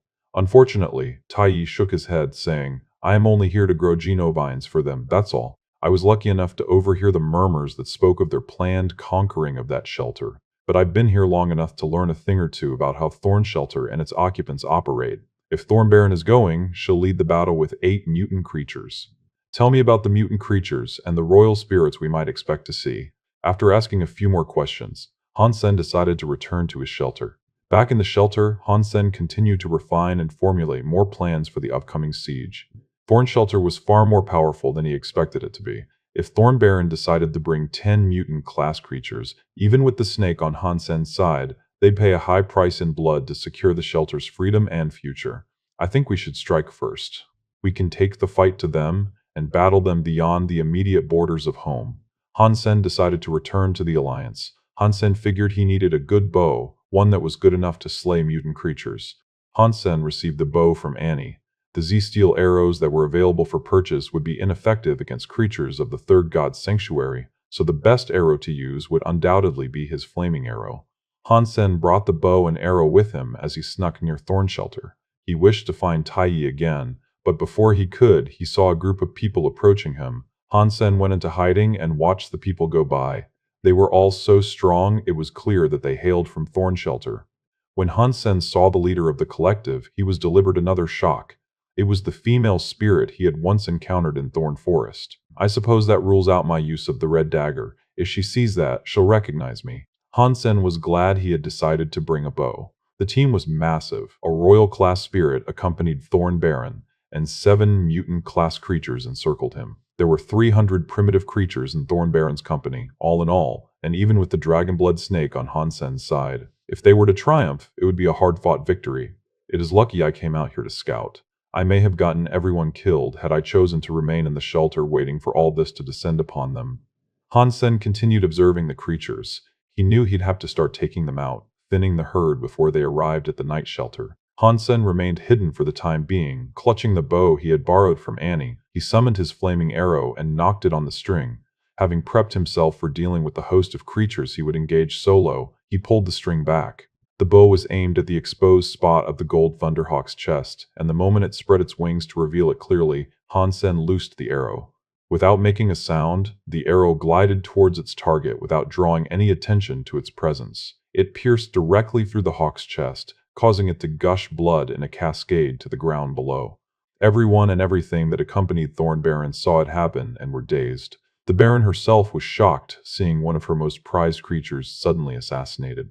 The creatures and spirits all peered in the direction they believed the arrow had come from, and without hesitation, the Baron barked an order for them to annihilate the hidden assassin. When they arrived in the area where they suspected the arrow had come from, there was no one there. No sense or life force revealed the presence of an enemy in that place. Before Han Sen could even hear the announcement chime, he had already vanished from the area. He was not afraid that others could find him, as he was able to erase any indication of his life force, and even the precise trail of the arrow. Unless they could see the arrow, no one could detect where he might have attacked from. Han Sen used the skill Cold Arrow, which masked the flight of an arrow and made it incredibly difficult for people to deduce where the attack originated. If he had not done this, he might not have been able to kill the creature without catching its attention and giving it a chance to evade. As Thornbaron mulled what phantom might have decided to attack them, she was suddenly interrupted by the cry of another creature. An arrow of fire had pierced through Gold Talon Wolf's left eye. It writhed around in agony as the arrow vanished into thin air. Blood flowed out of the annihilated eye socket in a gruesome stream. It wasn't dead yet, but it would be soon. Thornbaron looked angry, and she herself raced towards the area where she believed the arrow had come from. But when she reached there, as reported by others in the first location, there was no one to be seen. No life force could be detected, and it was as if her team was being assassinated by a ghost, one by one. A primitive class beast was killed. Thornbaron's formation of creatures descended into anarchy and chaos. They looked around for their phantom aggressor, but it could not be found. Spirits and creatures searched high and low, but they were jittery, each fearing that they might be the next to greet the murdering arrow. Mutant creature Gold Talon Wolf killed. Beast soul gained. Consume its flesh to gain 0 to 10 mutant geno points randomly. Thornbaron was angry, but she had to maintain her composure in order to effectively lead and issue appropriate commands for the situation. Han Sen's arrow was a silent killer, but it could still be seen with the naked eye. Thornbaron's subordinates were situated in a formation that allowed them to carefully watch in every direction. If an arrow was fired, it'd definitely be seen. Unable to find a decent opening for the time being, Han Sen had no choice but to fall back. Removing 2 mutant creatures from the field of play was good enough for the time being. There were 5 mutant creatures and 2 royal spirits remaining as the key figures of the enemy horde. With the dragon Bloodsnake on their side, they stood every chance of defeating those who sought to oppose them. Thornbaron's people, following this, walked at a much slower pace in fear of another ambush. When Han Sen returned to the night shelter, they were still descending the mountain region he had engaged them on. Han Sen had been able to get a reading of the power of the mutant creatures and spirits remaining, so he returned quickly to make some final adjustments to his plan. 5 mutant creatures and 2 royal spirits, and only 300 primitive creatures. Perhaps you are correct. Perhaps we really can win this, Old Wong said. We don't have enough people to effectively guard all 4 walls, another man said with a frown. We have to try. We have committed ourselves to this. We have no choice. They're here, someone proclaimed, riding into the shelter. The time had come, and even though they had steeled their hearts for the hardships to come, they were still in shock. They all looked to Han Sen for the initial instructions. You know the plan. Everyone, get to your positions now. As Han Sen issued the command, he summoned Dragon Blood Snake, which went to the northern side of the shelter. He also had Little Wind with him, who he told to stay near one of the walls. Han Sen stood atop the spirit hall, not planning to leave. He didn't care much that his fighters were feeling nervous, only that they did as they were told. He now looked at his gold-taloned wolf beast's soul. It was not as lethal as the red one he had been using, but it was still a powerful weapon. I am Thornbaron. This shelter and the lands that encompass it are to be relinquished by the current inhabitants and given to me. If you wish to escape the futile death that will result from pointless resistance, your lives can be spared and forfeited to service beneath my rule.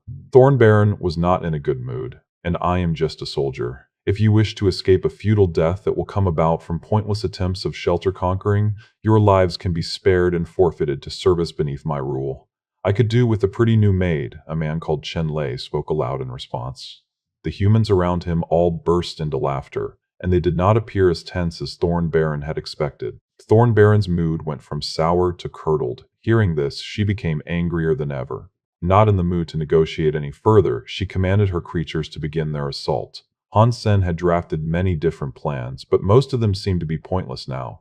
Perhaps it was due to her impatient mood, but her entire host seemed to only attack from one sole direction. I overestimated her intelligence. Han Sen had a wry smile and commanded everyone to the defense of the northern wall and ramparts. He also went to accompany them there. With Thornbaron's less than efficient method of assault, the pressure they had each been under was lifted by a great degree. Monsters roared, explosions sounded, thunder struck, and humans shouted their war cries. The variety of noises melded together to form the grand soundscape of war. It was a magnificent scene. A creature that looked like a leopard started to scale the stone wall, and just as it was about to reach the top, a human plunged a sword deep into one of its eyes. Blood squirted from the puncture. As the leopard dropped back down to the chaotic ground below, a tiger that was wreathed in fire appeared and announced itself. Its body was sturdily built like a tank, and its mere presence was enough to exude a feeling of dread on those that saw it coming. A red shadow jumped out of the shelter and lashed out against the terrifying tiger. It was sent flying through the air, on a low trajectory which had it knocking down trees as it went. The dragon blood snake cried out at the foes that assaulted the shelter. With a simple swing of its tail, 8 primitive creatures were instantly slaughtered. A titan-like beast brought a battering ram towards the gate of the shelter, and with each pounding impact, the shelter rattled and vibrated. Han Sen did not fight during the entirety of this. He merely commanded the dragon blood snake and the humans that fought valiantly in the defense of their home. As good as things had been going so far, Han Sen believed the enemy was more formidable than he had initially assumed them to be. They even had 2 mutant creatures with them that had unlocked 5 of their gene locks. The flaming tiger that had been knocked away had 6 of its gene locks open, just like the snake. The humans were in a bad spot, and the battle was going to be far tougher than they expected. But calmly, Han Sen watched and commanded his troops to repel the invasion, and with his improved Dongshuan aura, he could keep track of all the humans and creatures. While things would be okay for now, he knew he'd need an additional trick to give his team an edge. If this isn't enough to win, we may have to cut corners. Han Sen observed Thorn Baron, who was standing behind her army. She too observed Han Sen. She believed the humans would be easily defeated and was surprised to see such an effective resistance. Of course, she knew this was down to the person commanding them. My Baron, do you wish me to rid the field of that human? Yes, do it at once, quick and clean. We have wasted far too much time as it is. He was clad in black armor, and with a black dagger in hand, he raced towards the gate. His eyes looked on Han Sen with the desire for cold-blooded murder. When Han Sen saw him come, he frowned. He knew this latest foe would be a more formidable opponent than the dragon blood snake itself. The odds truly were against them, it felt. Thorn Baron's team was, on the whole, significantly stronger than those who defended the shelter. Old Huang, take the reins of command. Han Sen leapt down into the chaotic battlefield below. If he wanted to halt the incessant advance of the creatures, Han Sen knew he'd have to take down Thorn Baron. Old Huang was shocked to see Han Sen so casually descend onto the battlefield. How Han Sen would survive amidst the carnage, he could not even hazard a guess. The humans that fought were starting to realize the creatures were stronger than they initially believed them to be. To them, Han Sen's sudden behavioral shift was like suicide. Of course, Han Sen did not think this way. Left and right, Han Sen swerved, bent, and twisted his way through the hordes of enemies like a breakdancing leopard. The entire scene looked as if he was running through a number of bushes, yet not a single leaf touched him. It was wild to watch. Dragon Demon's eyes were filled with the desire for slaughter. The black armor began to generate scales as horns formed atop his helmet. Han Sen and Dragon Demon's shadows flickered past each other. But before Han Sen could launch his fist, slashes were carved in his chest that exposed his ribs. He fell to the ground with no sign of life. He was a dead man. Dumb human. He could not even recognize the difference in strength between us. Thorn Baron looked upon Han Sen's lifeless corpse with disdain. Then she issued one more command: kill the remainder. Dragon Demon was delighted to hear this, and he took off running towards the shelter. A primitive creature then jumped onto Han Sen's body and tried to devour it. The remainder of the humans, those left guarding the stronghold they had spent their lives in the third god's sanctuary building, were sad. They saw what had happened to the man they believed to be their savior, and felt the zest and zeal to fight being sapped upon the realization the hero Han Sen had been killed. Don't give up, people. We still have a chance of securing victory. Old Huang could not give in to sadness, and he did his best to instill some confidence in the people who were valiantly fighting for their lives and future. He saw the dragon blood snake continuing to fight out on the battlefield. If Han Sen had truly been killed, the pet beast's soul would have disappeared. But the dragon blood snake was still fighting as hard as it could against the flaming tiger, indicating Han Sen was still alive. Seeing the humans continuing to fight, Thorn Baron smiled mockingly. She felt the searing heat approach, and the hair of her head singed. She recognized this to be the arrow that slew Gold Thunder, Hawk and Gold Talon Wolf. Thorn Baron was quick to react, though. She tried to deflect the incoming projectile. But the arrow acted as if it had a mind of its own. It swerved to the side and lodged itself in her throat. Thorn Baron looked down on the protruding arrow, her face consumed with disbelief. She tried to speak, but only pathetic gurgling sounds came out as she choked on her own blood. Her eyes moved up to observe the battlefield. The dead man was stepping on the corpse of a primitive creature. He held a bow and mocked her in return. The life was leaving her body, which began to fade away. The entire battlefield came to a standstill. Immediately, all the creatures retreated. dragon demon, cried against the insubordination of the creatures that wished to flee and yelled at them to stay, but they did not listen. He lacked the authority, for he and the creatures had signed a contract with Thorn Baron. She was the sole person either party could accept commands from. The humans were exuberantly happy following the quick turn of events. Under Old Huang's lead, they chased off the creature horde into the woods and away from the shelter, slaying stragglers. Humans won the fight, and they were treated with many spoils for their bravery. Plenty of beast souls had been collected and much creature flesh had been harvested. The only thing that disheartened Han Sen was the size of the creatures they had slain.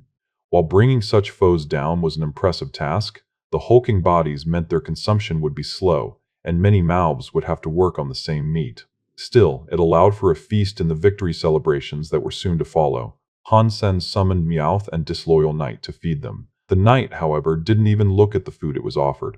Another picky-eating bastard.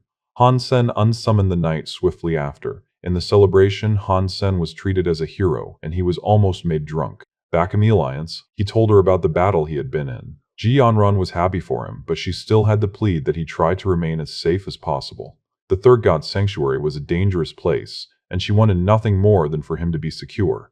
Shortly after their meeting, Ji Yanran had to return to work, so she left the virtual community. Before he departed, however, Han Sen stopped Annie. "Annie, can I borrow this bow for a while longer?" Han Sen ordered the construction of the very same bow for his personal use, but it'd take 3 months to be completed. "Sure, but how about you do me a favor in return?" Annie said. "I'm joining a surpasser party. I'd like you to accompany me," Annie answered. "You, partying?" Han Sen looked flabbergasted. Han Sen had always taken Annie for some sort of lifeless robot that followed Ji Yanran around like a shadow. He had never seen her demonstrate much emotion, and neither had he seen her do anything remotely interesting. "It's just a get-together with some of my old friends," Annie said. "Go to the Atlantic planet. Someone will come pick you up there tomorrow." After saying this, Annie promptly took off. Atlantic planet, isn't that Lante's family's planet? Han Sen thought to himself. Lante's family was similar to Angel Gene and was one of the big four, but Lante did not sell anything remotely similar to the angel fluid. Lante's family only produced money. It was the oldest and biggest bank in the Alliance. Thank you for watching. Subscribe and enable notifications so you don't miss the next chapter.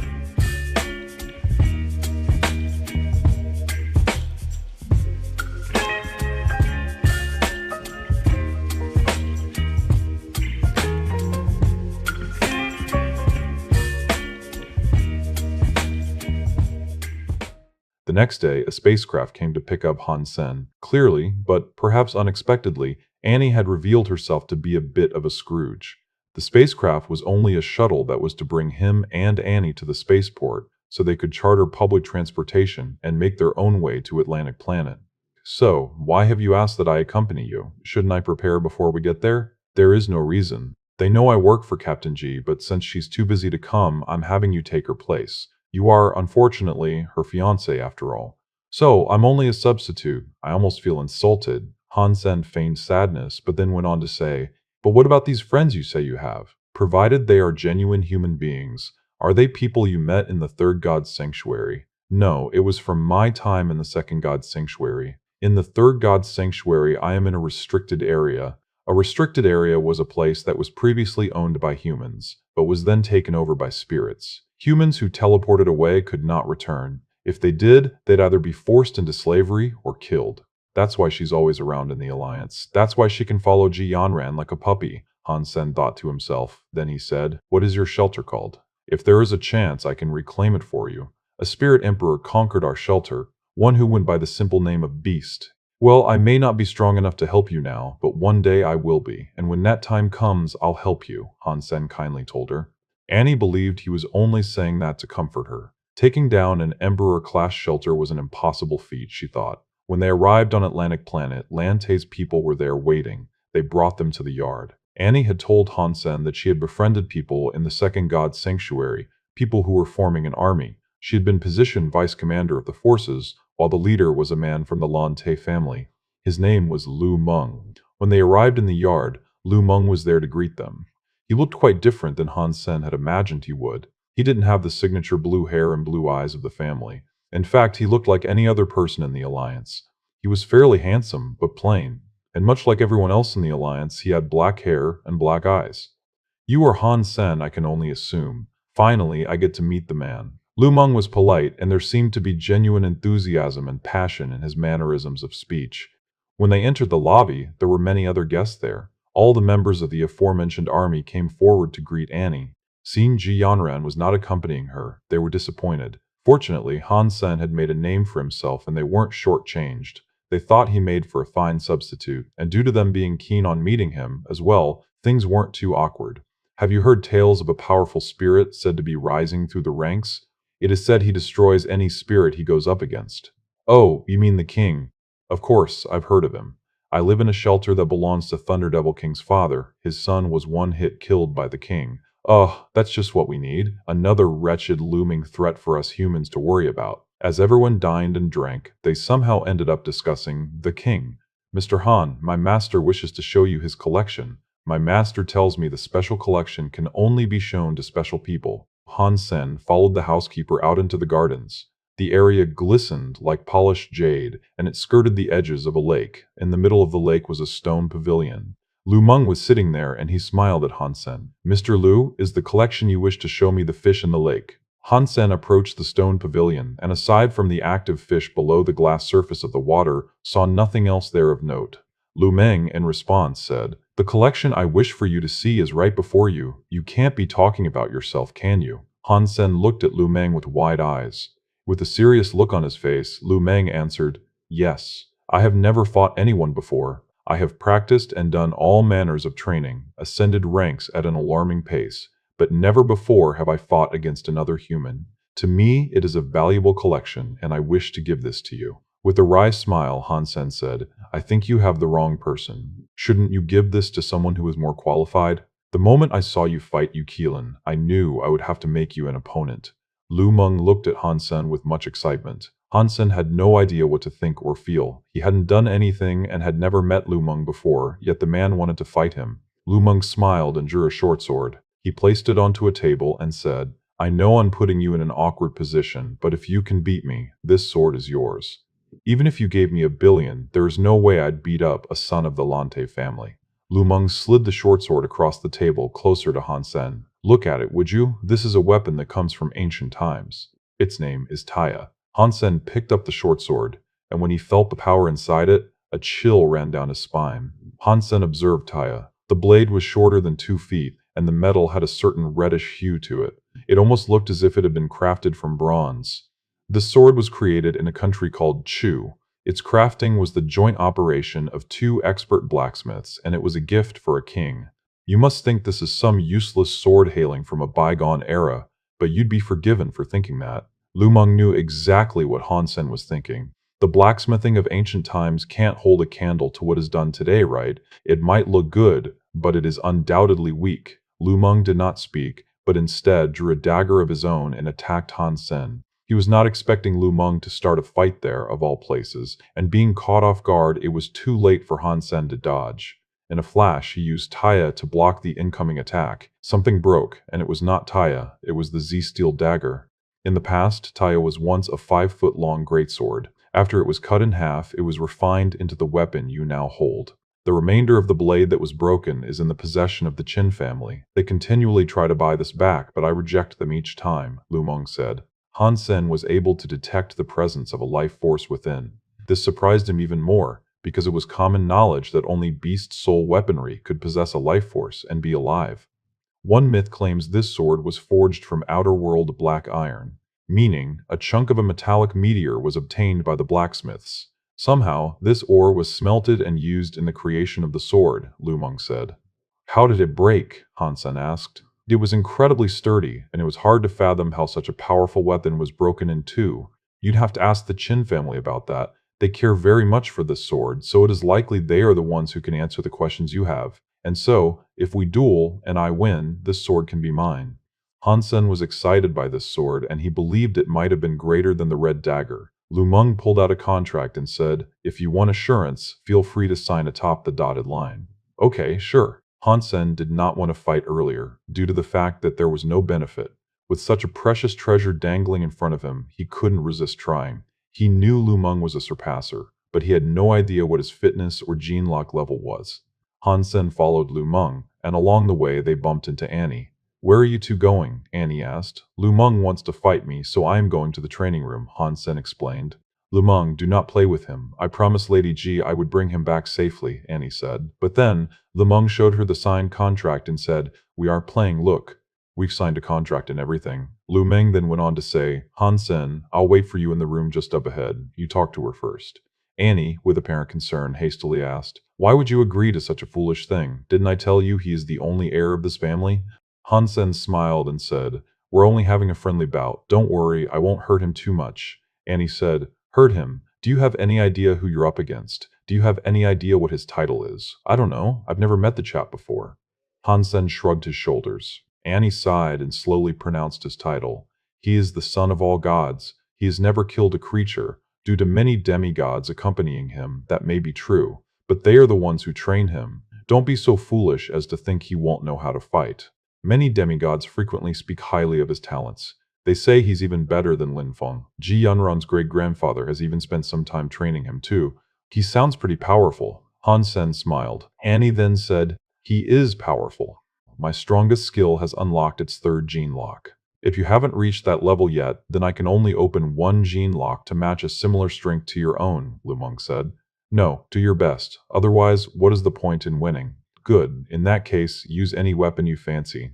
I think my fist will do just fine, Han Sen said. All right then, it is settled. Lu Meng's body blazed with a sudden flame, and immediately a fiery fist was thrown Han Sen's way. The fire that snared his maniacal fist was carried by a gust of wind, and it reached for Han Sen's head with an alarming speed. Han Sen punched Lu Meng's fist, and with the collision of fire and lightning, sparks obscured the battlefield. They both fell back, regathering their composure. With no cause for delay, they lunged towards each other again. The dance of lightning and fire was wild and unpredictable. It was like a light show of the elements, and so bright and quick were they, the arms that carried the elements could not even be seen. And thus they remained engaged, with not one of them taking a step back. Annie watched the fight with keen interest, unsure which of the fighters would end up injured. Inside a room in the yard, away from the training area, an old man with blue eyes and hair settled his eyes on a screen. It was a video feed of the fight, and he watched it intently. Near the blue-haired old man, there was a black-haired old man also. He was watching the fight as well. The black-haired old man was the one Han Sen had thrown up on outside of a bathroom one time. Tell me, old friend, who do you think will win? The blue-haired old man asked Zhuo Donglei. Your grandson is more talented than you were. He is the strongest person of his age. But I must confess that if I were a betting man, I'd put my money on Han Sen prevailing, Zhuo Donglei said. Why? Do you think Han Sen has received better training than my grandson? Or is it because he is the heir of Mr. Luo? What I do know is that he chose not to practice the falsified Sky Sutra. You think he is better than my grandson? Green asked with a serious look. Zhuo Donglei smiled and answered, yes, I think he is better than your grandson. How about a wager? And what wager would that be? Zhuo Donglei said, if Han Sen loses, take Lu Meng as your student and teach him the Purple Manner Sutra, Green proposed. Don't you remember what I told you? It is not that I am unwilling to teach him, it's just that your grandson is unsuitable for its learning. And how would you know that? He is the best in our family, and I believe he can. Green took a moment to collect his composure and then said, but this seems to be a lopsided wager, don't you think? What if you are the one who is wrong, my friend? What will you be coughing up? Zhuo Donglei asked, looking at Green. Then take an item from my collection. Once upon a time, didn't you want them? Zhuo Donglei said, they are good, yes, but none are superior to my Purple Manner Sutra. Then what would you like? Green asked. Angel's Wheel, Zhuo Donglei slowly answered. Green's face dropped to a cold stare at Zhuo Donglei. You are already a demigod. What do you need that for? If I can't use it, then I could at least provide it to my student. You have a student. Green was shocked. No, not yet, but I will soon. Lu Meng and Han Sen continued their barrage of attacks at one another, and then, in the blink of a single second, they stopped. Good. With that warm-up over, we can commence the real fight. Lu Meng was getting very excited.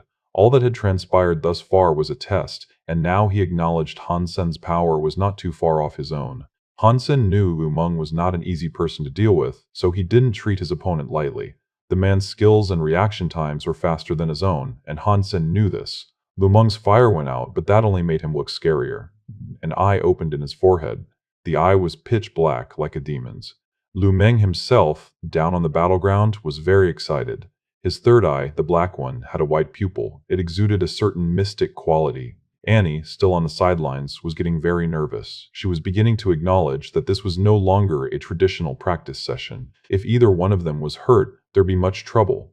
Annie, please do not disturb the fighters. Watch the match. The housekeeper, as always, spoke with soft politeness. She did as she was bidden. She sat down and prepared to watch the fight in dreadful anxiety. She did not hesitate in obliging the housekeeper's command due to what she felt from him. Han Sen's fists were like cannons as the powers of Sonic and Thunder exploded in the air. He ran towards Lu Meng. Alongside Sonic Thunder Punch, Han Sen cast Heavenly Go on his approach and used them to the best of his abilities. Lu Meng's mechanical body made no effort to avoid the attack, and instead just raised his arm to accept the incoming Sonic Thunder Punch. Lu Meng possesses Odin's Eye. Zhuo Donglei looked shocked upon seeing this. The genuine surprise that spread across Zhuo Donglei's face made Green happy to see. I bet you didn't see that coming. Zhuo Donglei's shock turned to utter confusion, and so he asked, I thought you said only those that have pure Lante blood can practice this skill. Your grandson is a mix, is he not? I told you he is a child prodigy, and that he is a genius. Even I sometimes believe his learning of Odin's Eye is some strange hallucination of mine. If he can learn Odin's Eye, then he can learn Purple Manor Sutra. Zhuo Donglei gave no response to this. He knew how powerful Odin's Eye was, and this birthed a worry in his heart. To see a non-pure blood member of the family was able to learn this skill was shocking. Zhuo Donglei's confidence in Han Sen's ability to win this fight had actually been dialed down a couple of notches. If the day comes when he learns both Odin's Eye and Purple Manor Sutra, we will have created a most terrifying human. He would be unstoppable. Green made no effort to subdue his childish excitement over this prospect. Han Sen felt as if Lu Meng could predict all of his moves. When Han Sen moved, Lu Meng was already turning to where he proposed to go. This resulted in Han Sen having to change his formation.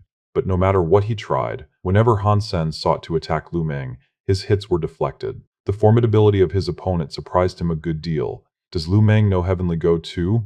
Han Sen frowned. It was strange, though.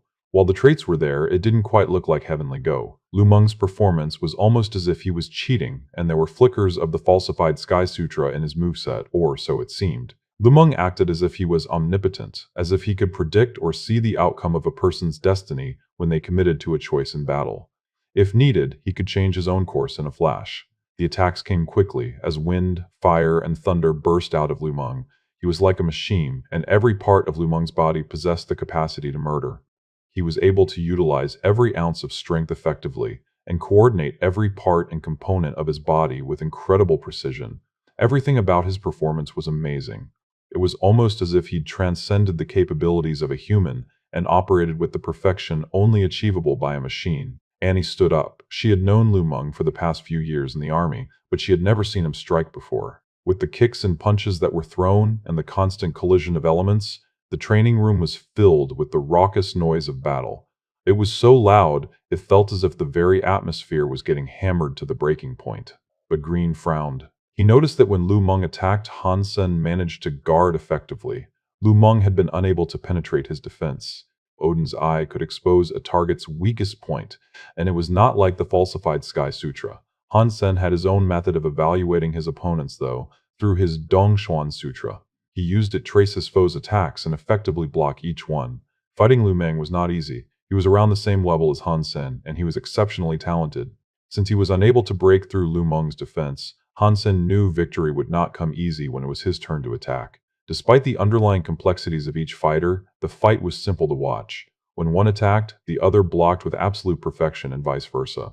Right now, it was Han Sen's turn to defend, and after a half-hour-long barrage of attacks, Lu Meng could not damage his opponent in the slightest. Half an hour later, the battler switched and Han Sen was the one to start attacking. But just like before, he was unable to overcome Odin's Eye. Compared to the ferocity of their initial fighting, though, things started to change. They had slowed down in fatigue, but neither was tired enough to drop their guard. The audience had been there a long time now, too.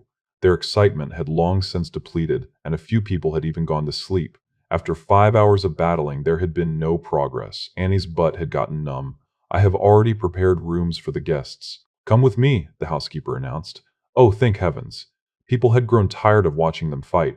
Most went off with the housekeeper the instant he appeared, but quite a few stayed. A few hours later, that changed. After more and more people left, only Annie remained. They may as well have been shooting free throws in basketball. except neither of them had scored a point the entire time. The initially enthralling spectacle of their combat had long since lost its excitement, and the two were a mind-numbing bore to observe now. And after all that time had elapsed, neither had been able to inflict the slightest damage to the other. Their defenses were impenetrable. Han Sen and Lu Meng by this point were gasping and sweating. Their exhaustion had slowed down their fight. "That Taya sword is mine," Han Sen declared. Lu Meng's body was extremely fatigued, and he had exited Odin's Eye a long time ago. Lu Meng, unable to dodge Han Sen's next attack, was thrown to the ground. With an opening before him, Han Sen climbed on top and repeatedly punched Lu Meng in the face. "No, I'm going to win." Lu Meng managed to get Han Sen off of him. Kicking him away, it was his turn to mount Han Sen and punch his face in. The once delicate exhibition of combat by two highly trained individuals had swiftly turned into a drunken bar brawl. "Are you guys done?" Annie could not watch anymore, and so she stood up and left. She knew that with both of their stamina being what it was, neither would end up dealing considerable amounts of damage to the other. It was practically over. "Friend, I don't think our bet is going to present the results either of us want," Zhuo Donglei said. "Han Sen should be proud of his ability to fight with my grandson like this." He was sweating on the inside. He did not expect Han Sen to be able to fight Lu Meng to this point. "I have a skill I have not used yet. Had I used it, I would have won a long time ago. I have a skill that's more powerful than your skill. It's super secret, but you'd have lost immediately had I used it. I have a skill that would kick your skill's butt. I have a skill that is so much more powerful than your skill. It's the strongest skill, and I could kill you with ease." They were both on the ground, and the only thing that seemed to fight now were their mouths. The next day, as Han Sen and Annie were leaving, Lu Meng was nowhere to be seen. His face had been beaten and bruised. Thinking it wasn't appropriate for the young scion of the Lante family to be seen in such a state, the housekeeper accompanied them on their exit. Before they boarded the starship, the housekeeper gave a gift to Han Sen and Annie each. He told them they were gifts from Lu Meng. After sitting down and unwrapping her gift, Annie was taken aback by the presence of sparkling jewelry within. They had been created by the finest of craftsmen of the Alliance. Upon opening his box, Han Sen was greeted with the sword he had fought Lu Meng for. The broken sword named Taya was within. "Why were you given a copper sword?" Annie did not know about the significance of this sword, and she merely believed it to be a relic or art piece. Was at the crux of our gambit." Han Sen smiled. "Does that mean you won the fight?" Annie didn't really care much, but she still asked to make conversation. "No," Han Sen shook his head. Lu Meng did not open his third gene lock for the duration of the fight, and Han Sen did not use his Super King Spirit mode. Neither of them broke the defense of the other, and it resulted in a stalemate. Nobody won. Picking up the sword, Han Sen saw an envelope lying below it. When Han Sen opened it, there was a plain white parchment inside with no text on it. It was empty. "Why is there nothing written on it?" Annie asked. "Who knows?" Han Sen crumpled the paper in his fist and incinerated it with a fire born of his hands. Han Sen decided to return to Thorn Shelter, with Annie's bow in hand once again. Although Thorn Shelter had not decided to retaliate, their presence there was still a concern. To weaken them further, Han Sen planned to assassinate as many creatures as he could.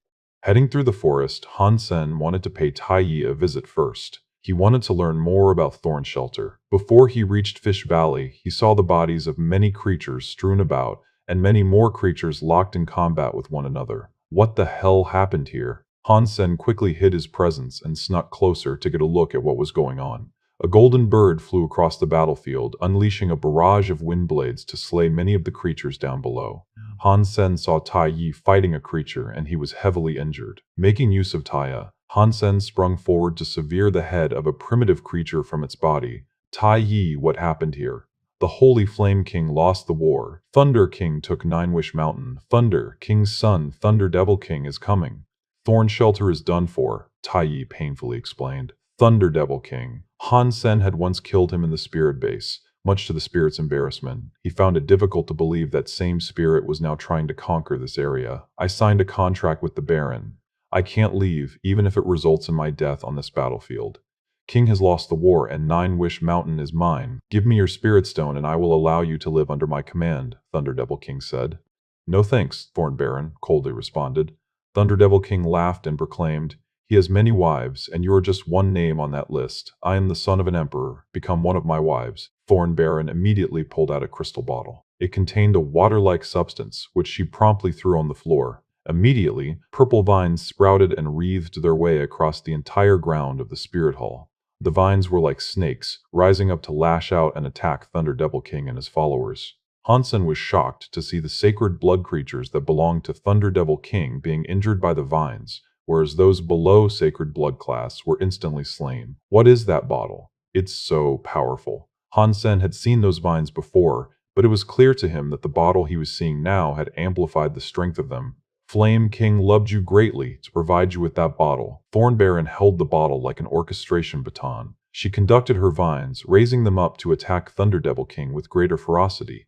Thunder Devil King summoned a thunder hammer in response. He shattered a large number of the vines and said, "You are too weak. Even with the bottle, your efforts are futile and powerless. I am going to take this King's Spirit class treasure and use it properly, with an effectiveness you cannot."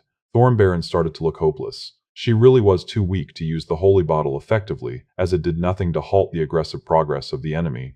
The thunder hammer was not a normal weapon either, Han Sen believed. It must have possessed a wretched amount of power to so easily disintegrate Thorn Baron's vines. Han Sen wanted to fight them both, but he could think of no way he might do that without using Super King Spirit Mode. But Super King Spirit Mode only lasted 3 seconds, and there was not much he could do with such a small window of opportunity. Han Sen, watching the fight, slowly approached Thunder Devil King. "The bottle is mine." Thunder Devil King looked as sinister as he did happy as he pried the bottle from her hands. Thorn Baron was hopeless, and she wanted nothing more than to self-destruct now. The moment she was about to do just that, a white light appeared behind Thunder Devil King like the sudden eruption of a volcano. Thorn Baron suddenly saw a handsome spirit appear, shrouded in a white light.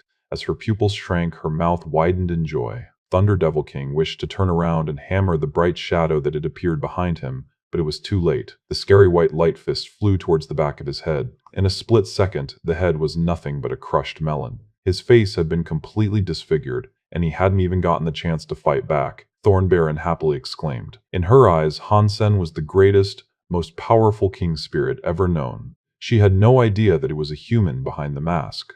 Grabbing the thunder hammer, Han Sen leapt over Thorn Baron's head and took off running through her spirit hall. Han Sen hadn't grabbed the bottle yet. Instead, he focused on obtaining her spirit stone from the statue inside the hall.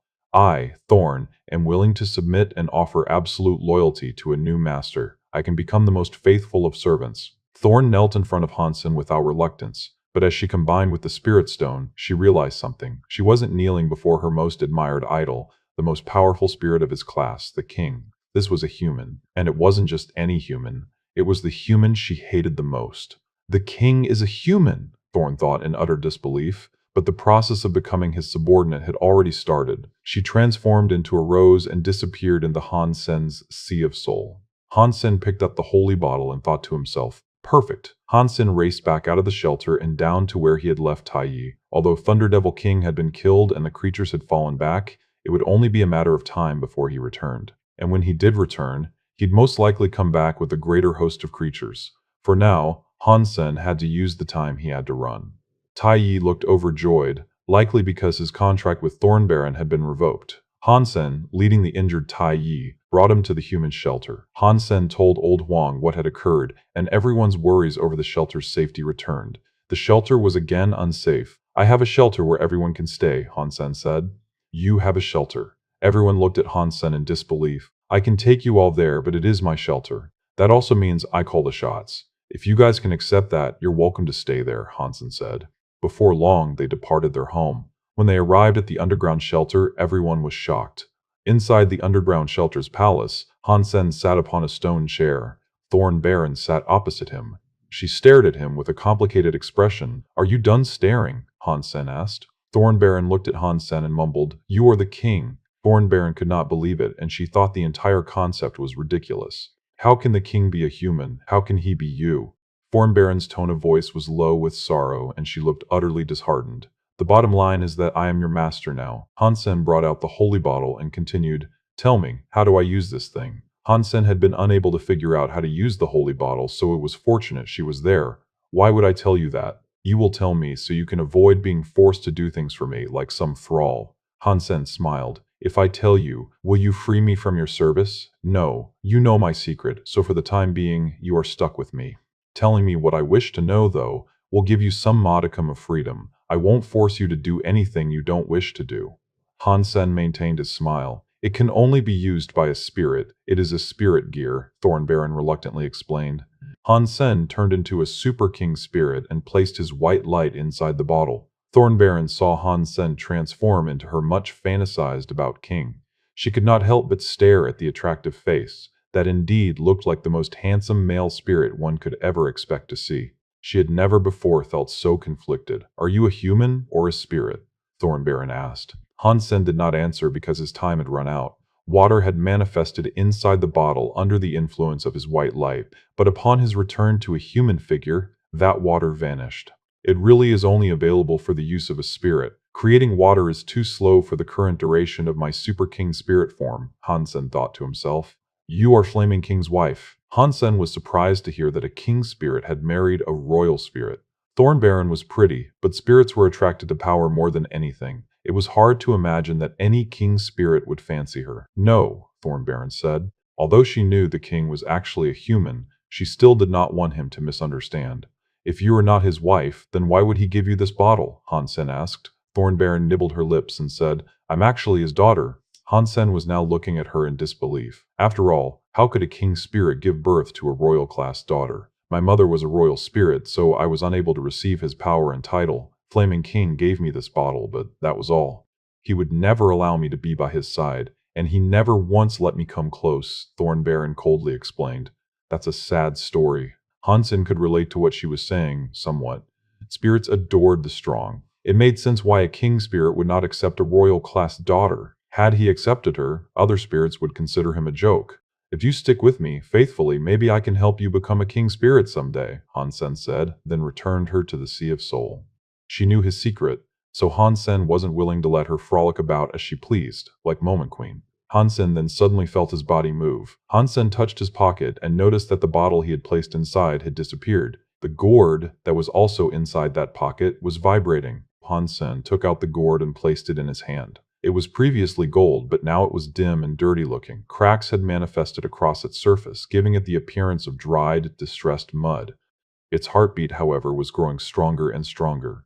Han Sen believed something would soon emerge. If you've just stolen my holy bottle, you better be giving me something good in return. And by good, I'm expecting something like a super weapon. So, how about one of those? I'm not being greedy, but something that'll give me the leg up and enable me to slay troublesome spirit emperors would be pretty sweet. But I wouldn't say no to armor either. After all, everyone should use protection, lest an unfortunate accident occur. Armor that'd make me invincible would be decent enough, so there's no need to go any stronger than that. I do need to remain modest. So Buddha, Taoist, God, Jesus, and even you, Muhammad. Athena, all of you, I'm asking all of you, please, pretty please, fulfill this wish of mine. Han Sen then proceeded to ramble even more, praying to any and all deities or religious figures he could think of. Han Sen had invested much in nurturing the gourd. The gourd had just taken the holy bottle he fancied, and that was in addition to the cog gear that was created by Moment Queen. The shell collapsed into a mound of mud flakes as something new rolled into Han Sen's hand.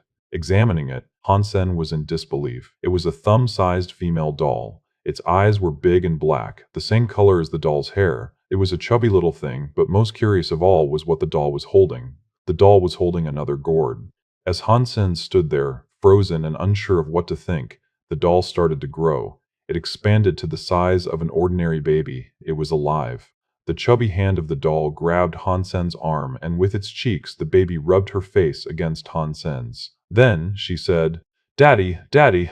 Han Sen wanted to shoot himself. He had sacrificed so much to the gourd, and all he had received in return was a baby. Han Sen looked at her and placed her down on a table, wishing he could exchange the baby for the weapons he so sorely wanted. After he observed her for a while, the baby's mouth began to drop as tears welled up in her pretty, sparkling eyes. Han Sen was starting to get a headache, but he wasn't going to bully and disregard the feelings of a baby. Father, hug! The baby looked pitiful as she stared up at Han Sen. Han Sen sighed and picked the baby up. This immediately brought the baby joy. Han Sen used his Dongxuan aura to examine the baby and didn't notice much of interest. Had it not emerged from the gourd, he'd have assumed she was a natural human baby. Whatever she wasn't a creature and she wasn't a spirit. Genoseeds can grow humans. But what do I need a baby for? Han Sen's depression was sinking in, and it wasn't going anywhere else in the immediate future. Thinking something was wrong, though, he kept on examining the baby. Strange. Where is it? Han Sen looked around on the floor and there was nothing. I thought she was holding a gourd. Where did it go? Han Sen's confusion was only getting worse. Han Sen kept searching, but he was unable to find out where it had gone. What he did find, though, was a seedling on the ground. Han Sen squatted for a better look. He had seen this before. It was a 6-item gear tree. Han Sen observed the little tree and saw that the ground around it was wet, as if someone had just watered the plant. These are the tears of the baby. Han Sen looked at her and noticed the tears that still remained on her face. They must have dropped to the ground, soaking the plant. He smiled and said, "Don't cry, I love you." Han Sen then used his finger to wipe the tears from her face and then throw them on the ground deliberately. Where the tears fell, the rock cracked as another young plant sprouted through it. The little leaves were green like jade, and they did indeed look like another 6-item gear tree. DMM. One of her tears is equal to one of these trees. Haha, I'm rich.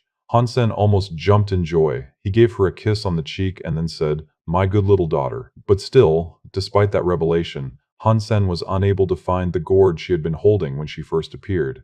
After scouring the entire palace, he was unable to find it. Han Sen wasn't the most proficient when it came to naming things, and this was no different. He'd never had so much trouble coming up with a name before. And what's more, this was apparently a human girl he'd be naming. He couldn't devise any old random name. If it was a male, he could be less careful. He wanted to come up with a good one because he planned to treat her well. He wanted to raise her as an actual child and instill her with good morals. Any child under his care would grow up with her head screwed on right. If she got older, he didn't want her running off with any cheap man who sought to woo her. But every tear she cried was able to grow a 6-gear tree. And those things were more valuable than a tree made of money. Since he'd always be getting something in return, Han Sen was confident in his decision to raise her well. He was going to treat her far better than any creature he ever owned.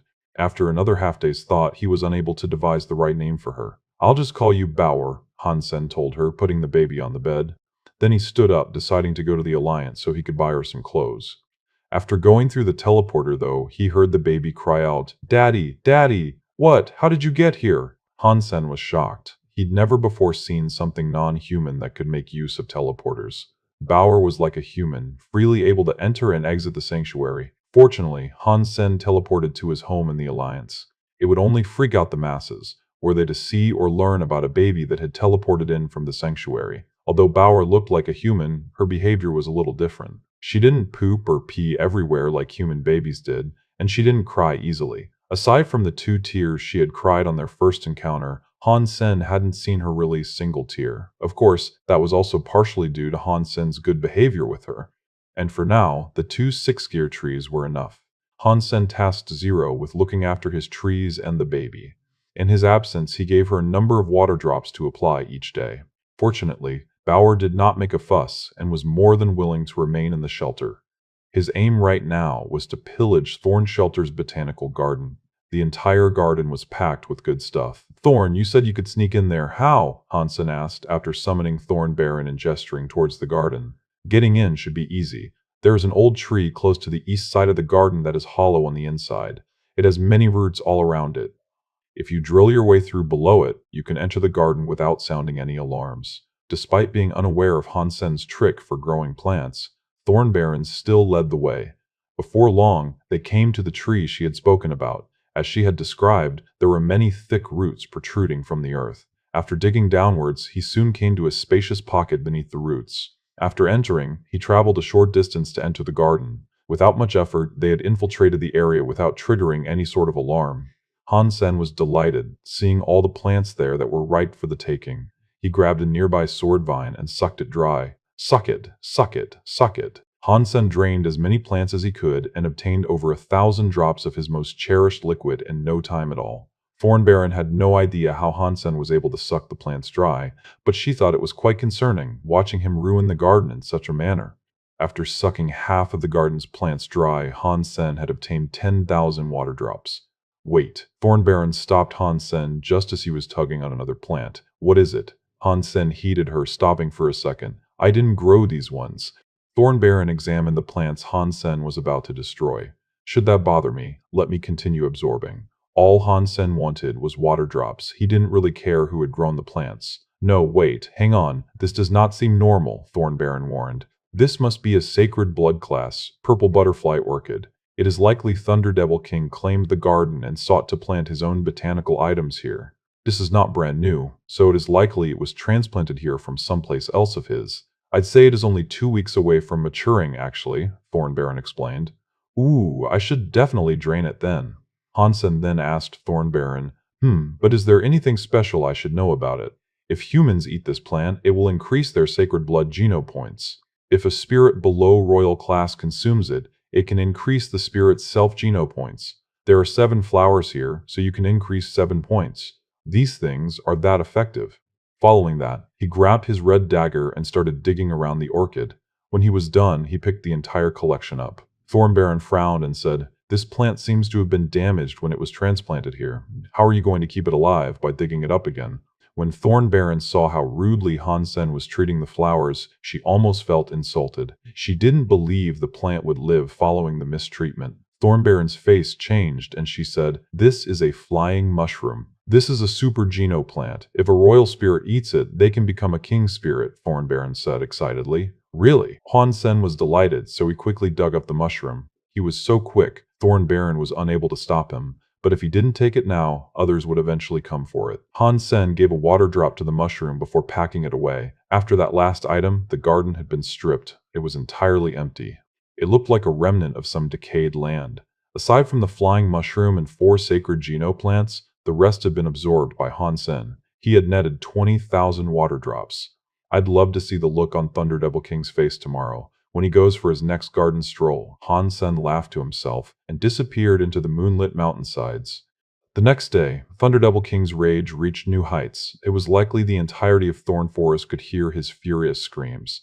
By now, Han Sen had already safely returned to the underground shelter. When Bauer saw Han Sen return, she spared no time crawling towards him. She climbed up to his neck and gave him a kiss. "Did you behave while I was gone?" Han Sen was happy. Han Sen brought her back with him to the palace. When he arrived, he was shocked to see that the place looked like a ruin. Trash was littered everywhere, and in the midst of it all was Zero, cleaning. Many of the things Han Sen had brought back with him from the Alliance had been destroyed, including his softest mattress. When Han Sen witnessed the sight, he asked Zero with much concern, "What happened here?" Zero looked at Bauer and said one word, "Her." Bauer kissed Han Sen's cheek and said, "I was good." He had only been gone for 2 days, and yet in that short amount of time she had managed to ruin the palace. If he had been gone any longer, he feared the entire shelter might have been destroyed. "We'll go buy some new stuff." Han Sen took them both to the Alliance, so they could purchase replacement furniture and such. They could have bought it all on Skynet, but by walking around the shops themselves, they could get a better look at the furniture and feel how solid each piece was. Bauer looked excited the entire time, while Zero was quiet and seemingly uninterested. When Han Sen entered the entertainment section, someone called out his name. He turned around and saw that it was his second uncle Han Lei. Han Sen did not hate the Han family members, per se, but he was not fond of them either. "Are you buying stuff from here?" Han Lei looked on Han Sen with a slight awkwardness. This was probably due to how the man had mistreated Han Sen and his mother in the past. Now that Han Sen was famous and had even managed to defeat a royal shura and become the president's son-in-law, they had been quite rightfully served humble pie. Although Han Sen didn't dwell on what had happened in the past, he still preferred having no contact with the Han family.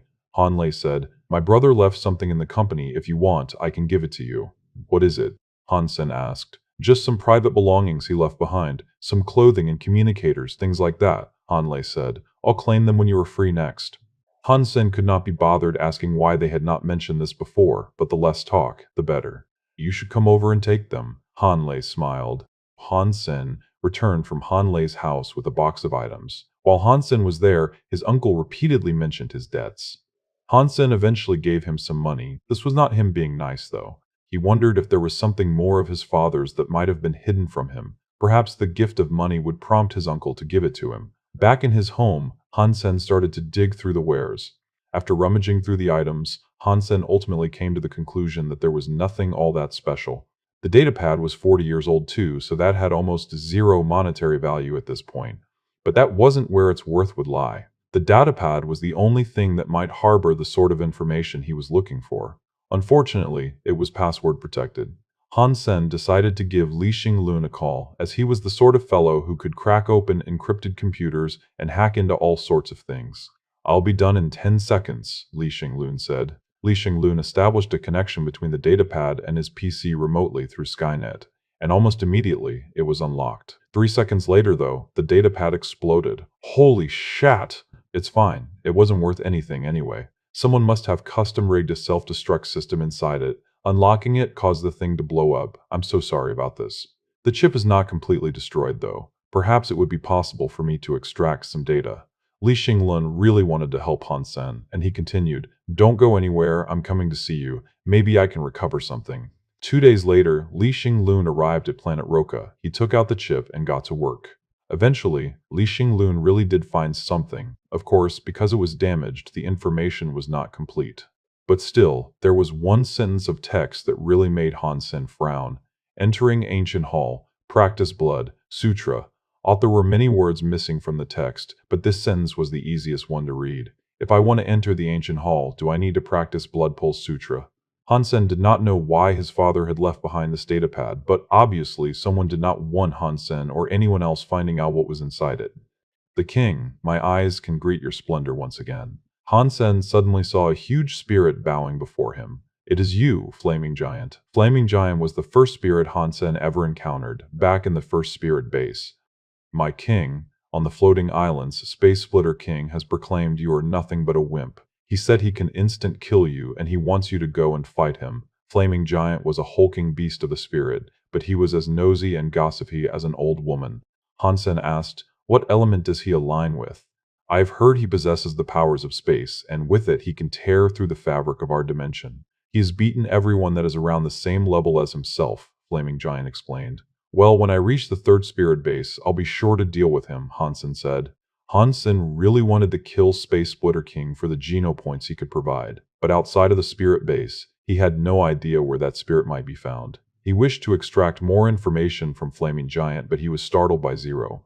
She was knocking on his statue, so he exited the spirit base to see what was up. When he emerged, she was pointing to the other end of the hall. She said, "Someone is here." When Han Sen departed the hall, he saw Old Huang. He was yelling, "Old Huang, what's going on?" Han Sen asked, as he stepped outside the hall. Chen Zhang and a few others left to slay iron bugs, but they have become trapped, Old Huang said. "Didn't I tell you guys not to wander off too far?" Han Sen frowned. "They made a mistake. Can you please go and save them?" Old Huang pleaded desperately. Han Sen went to visit the survivor of the ordeal, who had returned to inform them of what had happened. The man said, 6 of us departed in a bid to hunt and replenish our pantries. On our expedition, we encountered an injured creature unlike what we usually choose to be our prey. We decided to engage it. Unfortunately, its injuries had not slowed it down as much as we'd hoped, and it ran off really fast. We chased it for a while, and before long, we were far deeper inside the forest than we ever thought of actually going. The forest came alive. The vines and their thorns worked to capture my friends. I was at the back of the group, and after witnessing what was happening to my compatriots ahead, I turned to flee and successfully escaped. At about the halfway point of their supposed journey, the man called out, "Ah, look, that is the creature we sought to hunt." Han Sen looked to where he gestured, and he saw a creature lying in the bushes. It was a bear, covered in white fur. It was small, and its underside had been badly injured. Han Sen hurried Little Wind to chase after the injured bear. Others might have believed the white bear was an injured creature. Fleeing those it feared might take advantage of its condition. But this wasn't the truth, and Han Sen was able to discern this through an observation of its life force. It was incredibly lively. The bear was only luring them in that direction, in a cunning method of obtaining food most likely. Han Sen kept chasing the cub, and as he went, he said, "Tell me when we near that portion of the forest." But as they ran, vines emerged from the earth like snakes. They attempted to tie them up. Han Sen's right hand unsheathed his Taya sword immediately, and with a black flame wreathing it, he hewed the vines that were closest to him. They heard a scream from someplace, and as it sounded, the ground began to tremble. More and more vines broke through the earth, lashing wildly to trash the forest around them. Oh my god. What is this monster? Li Yutian was shocked. A giant bug, as big as a bus, shot out from beneath the earth. Its tentacles looked like discolored versions of the vines of the forest, laden with lethal thorns. The white bear stood atop the bug's head. It no longer feigned being injured, and it now revealed its true state. It was excited over the distress it had caused the two that had followed it. Han Sen looked at the bug and the bear and was surprised. He never expected to see two wholly different species hunt together in this fashion. "You go first," Han Sen commanded. With Taya clenched firmly in his hand, he moved to attack the bear first. The cub ordered the bug to use its tentacles to ensnare Han Sen. But nothing could stop Han Sen's assault, as he sliced and diced his way through the tentacles that sought to capture or slow him. The cocky bear was taken aback by the human's formidability. Not hanging around, he leapt off of the thornbug. Mutant creature thornbug killed. No beast soul gained. Consume its flesh to gain 0 to 10 mutant geno points randomly. The cub was frightened by what he saw and quickly fled the scene into the tangled depths of thorn forest. I think Chenzong is most likely dead. Go back and report what happened. I'll give chase to that bear. Without waiting around, Han Sen took off after his target. The cub did not stop running for 1 second. As it went, a light appeared from somewhere in its body. After a short while, a buzz was heard, and then a number of bugs swarmed to attack Han Sen. This guy can control bugs. Han Sen was pretty surprised by this revelation. Still, the horde of pests that flew towards him did not delay his pursuit. With Taya in hand, he effortlessly carved his way through the lot until only a smoldering mound of fly corpses remained on the forest floor. He swiftly left it behind. The bugs he had killed were primitive class. Suddenly, however, the bushes nearby quivered and shook. A pitch-black, two-tailed scorpion came rampaging through. The scorpion was as big and intimidating as a tank. It leapt atop the scorpion's head, as a boastful grin returned to dress its face. This creature is a coward of legendary proportions. The scorpion struck with 2 tails, and the rapid jabs came thick and fast. Although he was able to dodge each attack, he was unable to get a hit of his own in. The cub was jumping in glee atop the scorpion. It was unbelievably cocky, and it most certainly wanted to see Han Sen dead. This thing is weird. The scorpion should be sacred blood level, as my fire was unable to deal it damage. But the cub, it must be a mutant class. And yet, if that is so, how is it able to control the mind of a sacred blood creature? Amidst the barrage of pincer strikes Han Sen was narrowly avoiding, he caught sight of the bear's smug face. It was at this moment Han Sen's body exuded a frightening aura. A white light burst out of him, and it turned him into a bright, holy figure of resplendent light. Han Sen evaded the scorpion's next attack and set his sights on the white bear. Han Sen grabbed the white bear like a hunter grabbing a dead squirrel. With another evasive maneuver around the attacks of the scorpion, Han Sen took off flying into the air. The 3 seconds of Super King Spirit Mode came to an end, and with the bear still firmly in his hands, Han Sen made an airborne return. Where did that smug little bear go, huh? Where's that cockiness now? Come on, show me. When Han Sen arrived back at the shelter, he rudely tossed the bear on the ground. The white bear was not as remorseful as Han Sen expected, and rather than beg for mercy, it threatened Han Sen with growls. That's how you want to play it. Let's see what you're made of then. Han Sen brought out Taya in an effort to kill it. But suddenly, the white bear drew out its claws and scratched itself. Blood dribbled down from its body. Han Sen was surprised by this, unsure of what it was planning to do. Suddenly, Han Sen felt the forest above tremble as if there was an earthquake. Countless bugs were now swarming towards the shelter, like an aftershock tsunami. The bugs could smell the bear's blood, and they were each brave enough to come in. Han Sen then decided to head to the entrance of the shelter, afraid the bugs would continue their assault until they destroyed the underground realm. Ruin to his shelter was the one thing he could not afford. And even if the shelter and the monumental tree above were not destroyed, if many bugs were left to invade the shelter, they'd undoubtedly slay the people that had moved in to live there. But more and more bugs came, with many of them being sacred blood class. They were getting frighteningly close. As Han Sen wondered whether or not he should have killed the bear, a familiar voice rang out. Han Sen looked back, and he saw Bauer sucking an empty bottle as she crawled towards him. "Why are you here?" Han Sen picked Bauer up. "I want milk." Bauer shook the bottle she had been sucking on, indicating its empty condition. Seeing the vast swaths of bugs continuing to join the pursuit, the bear made more threatening noises.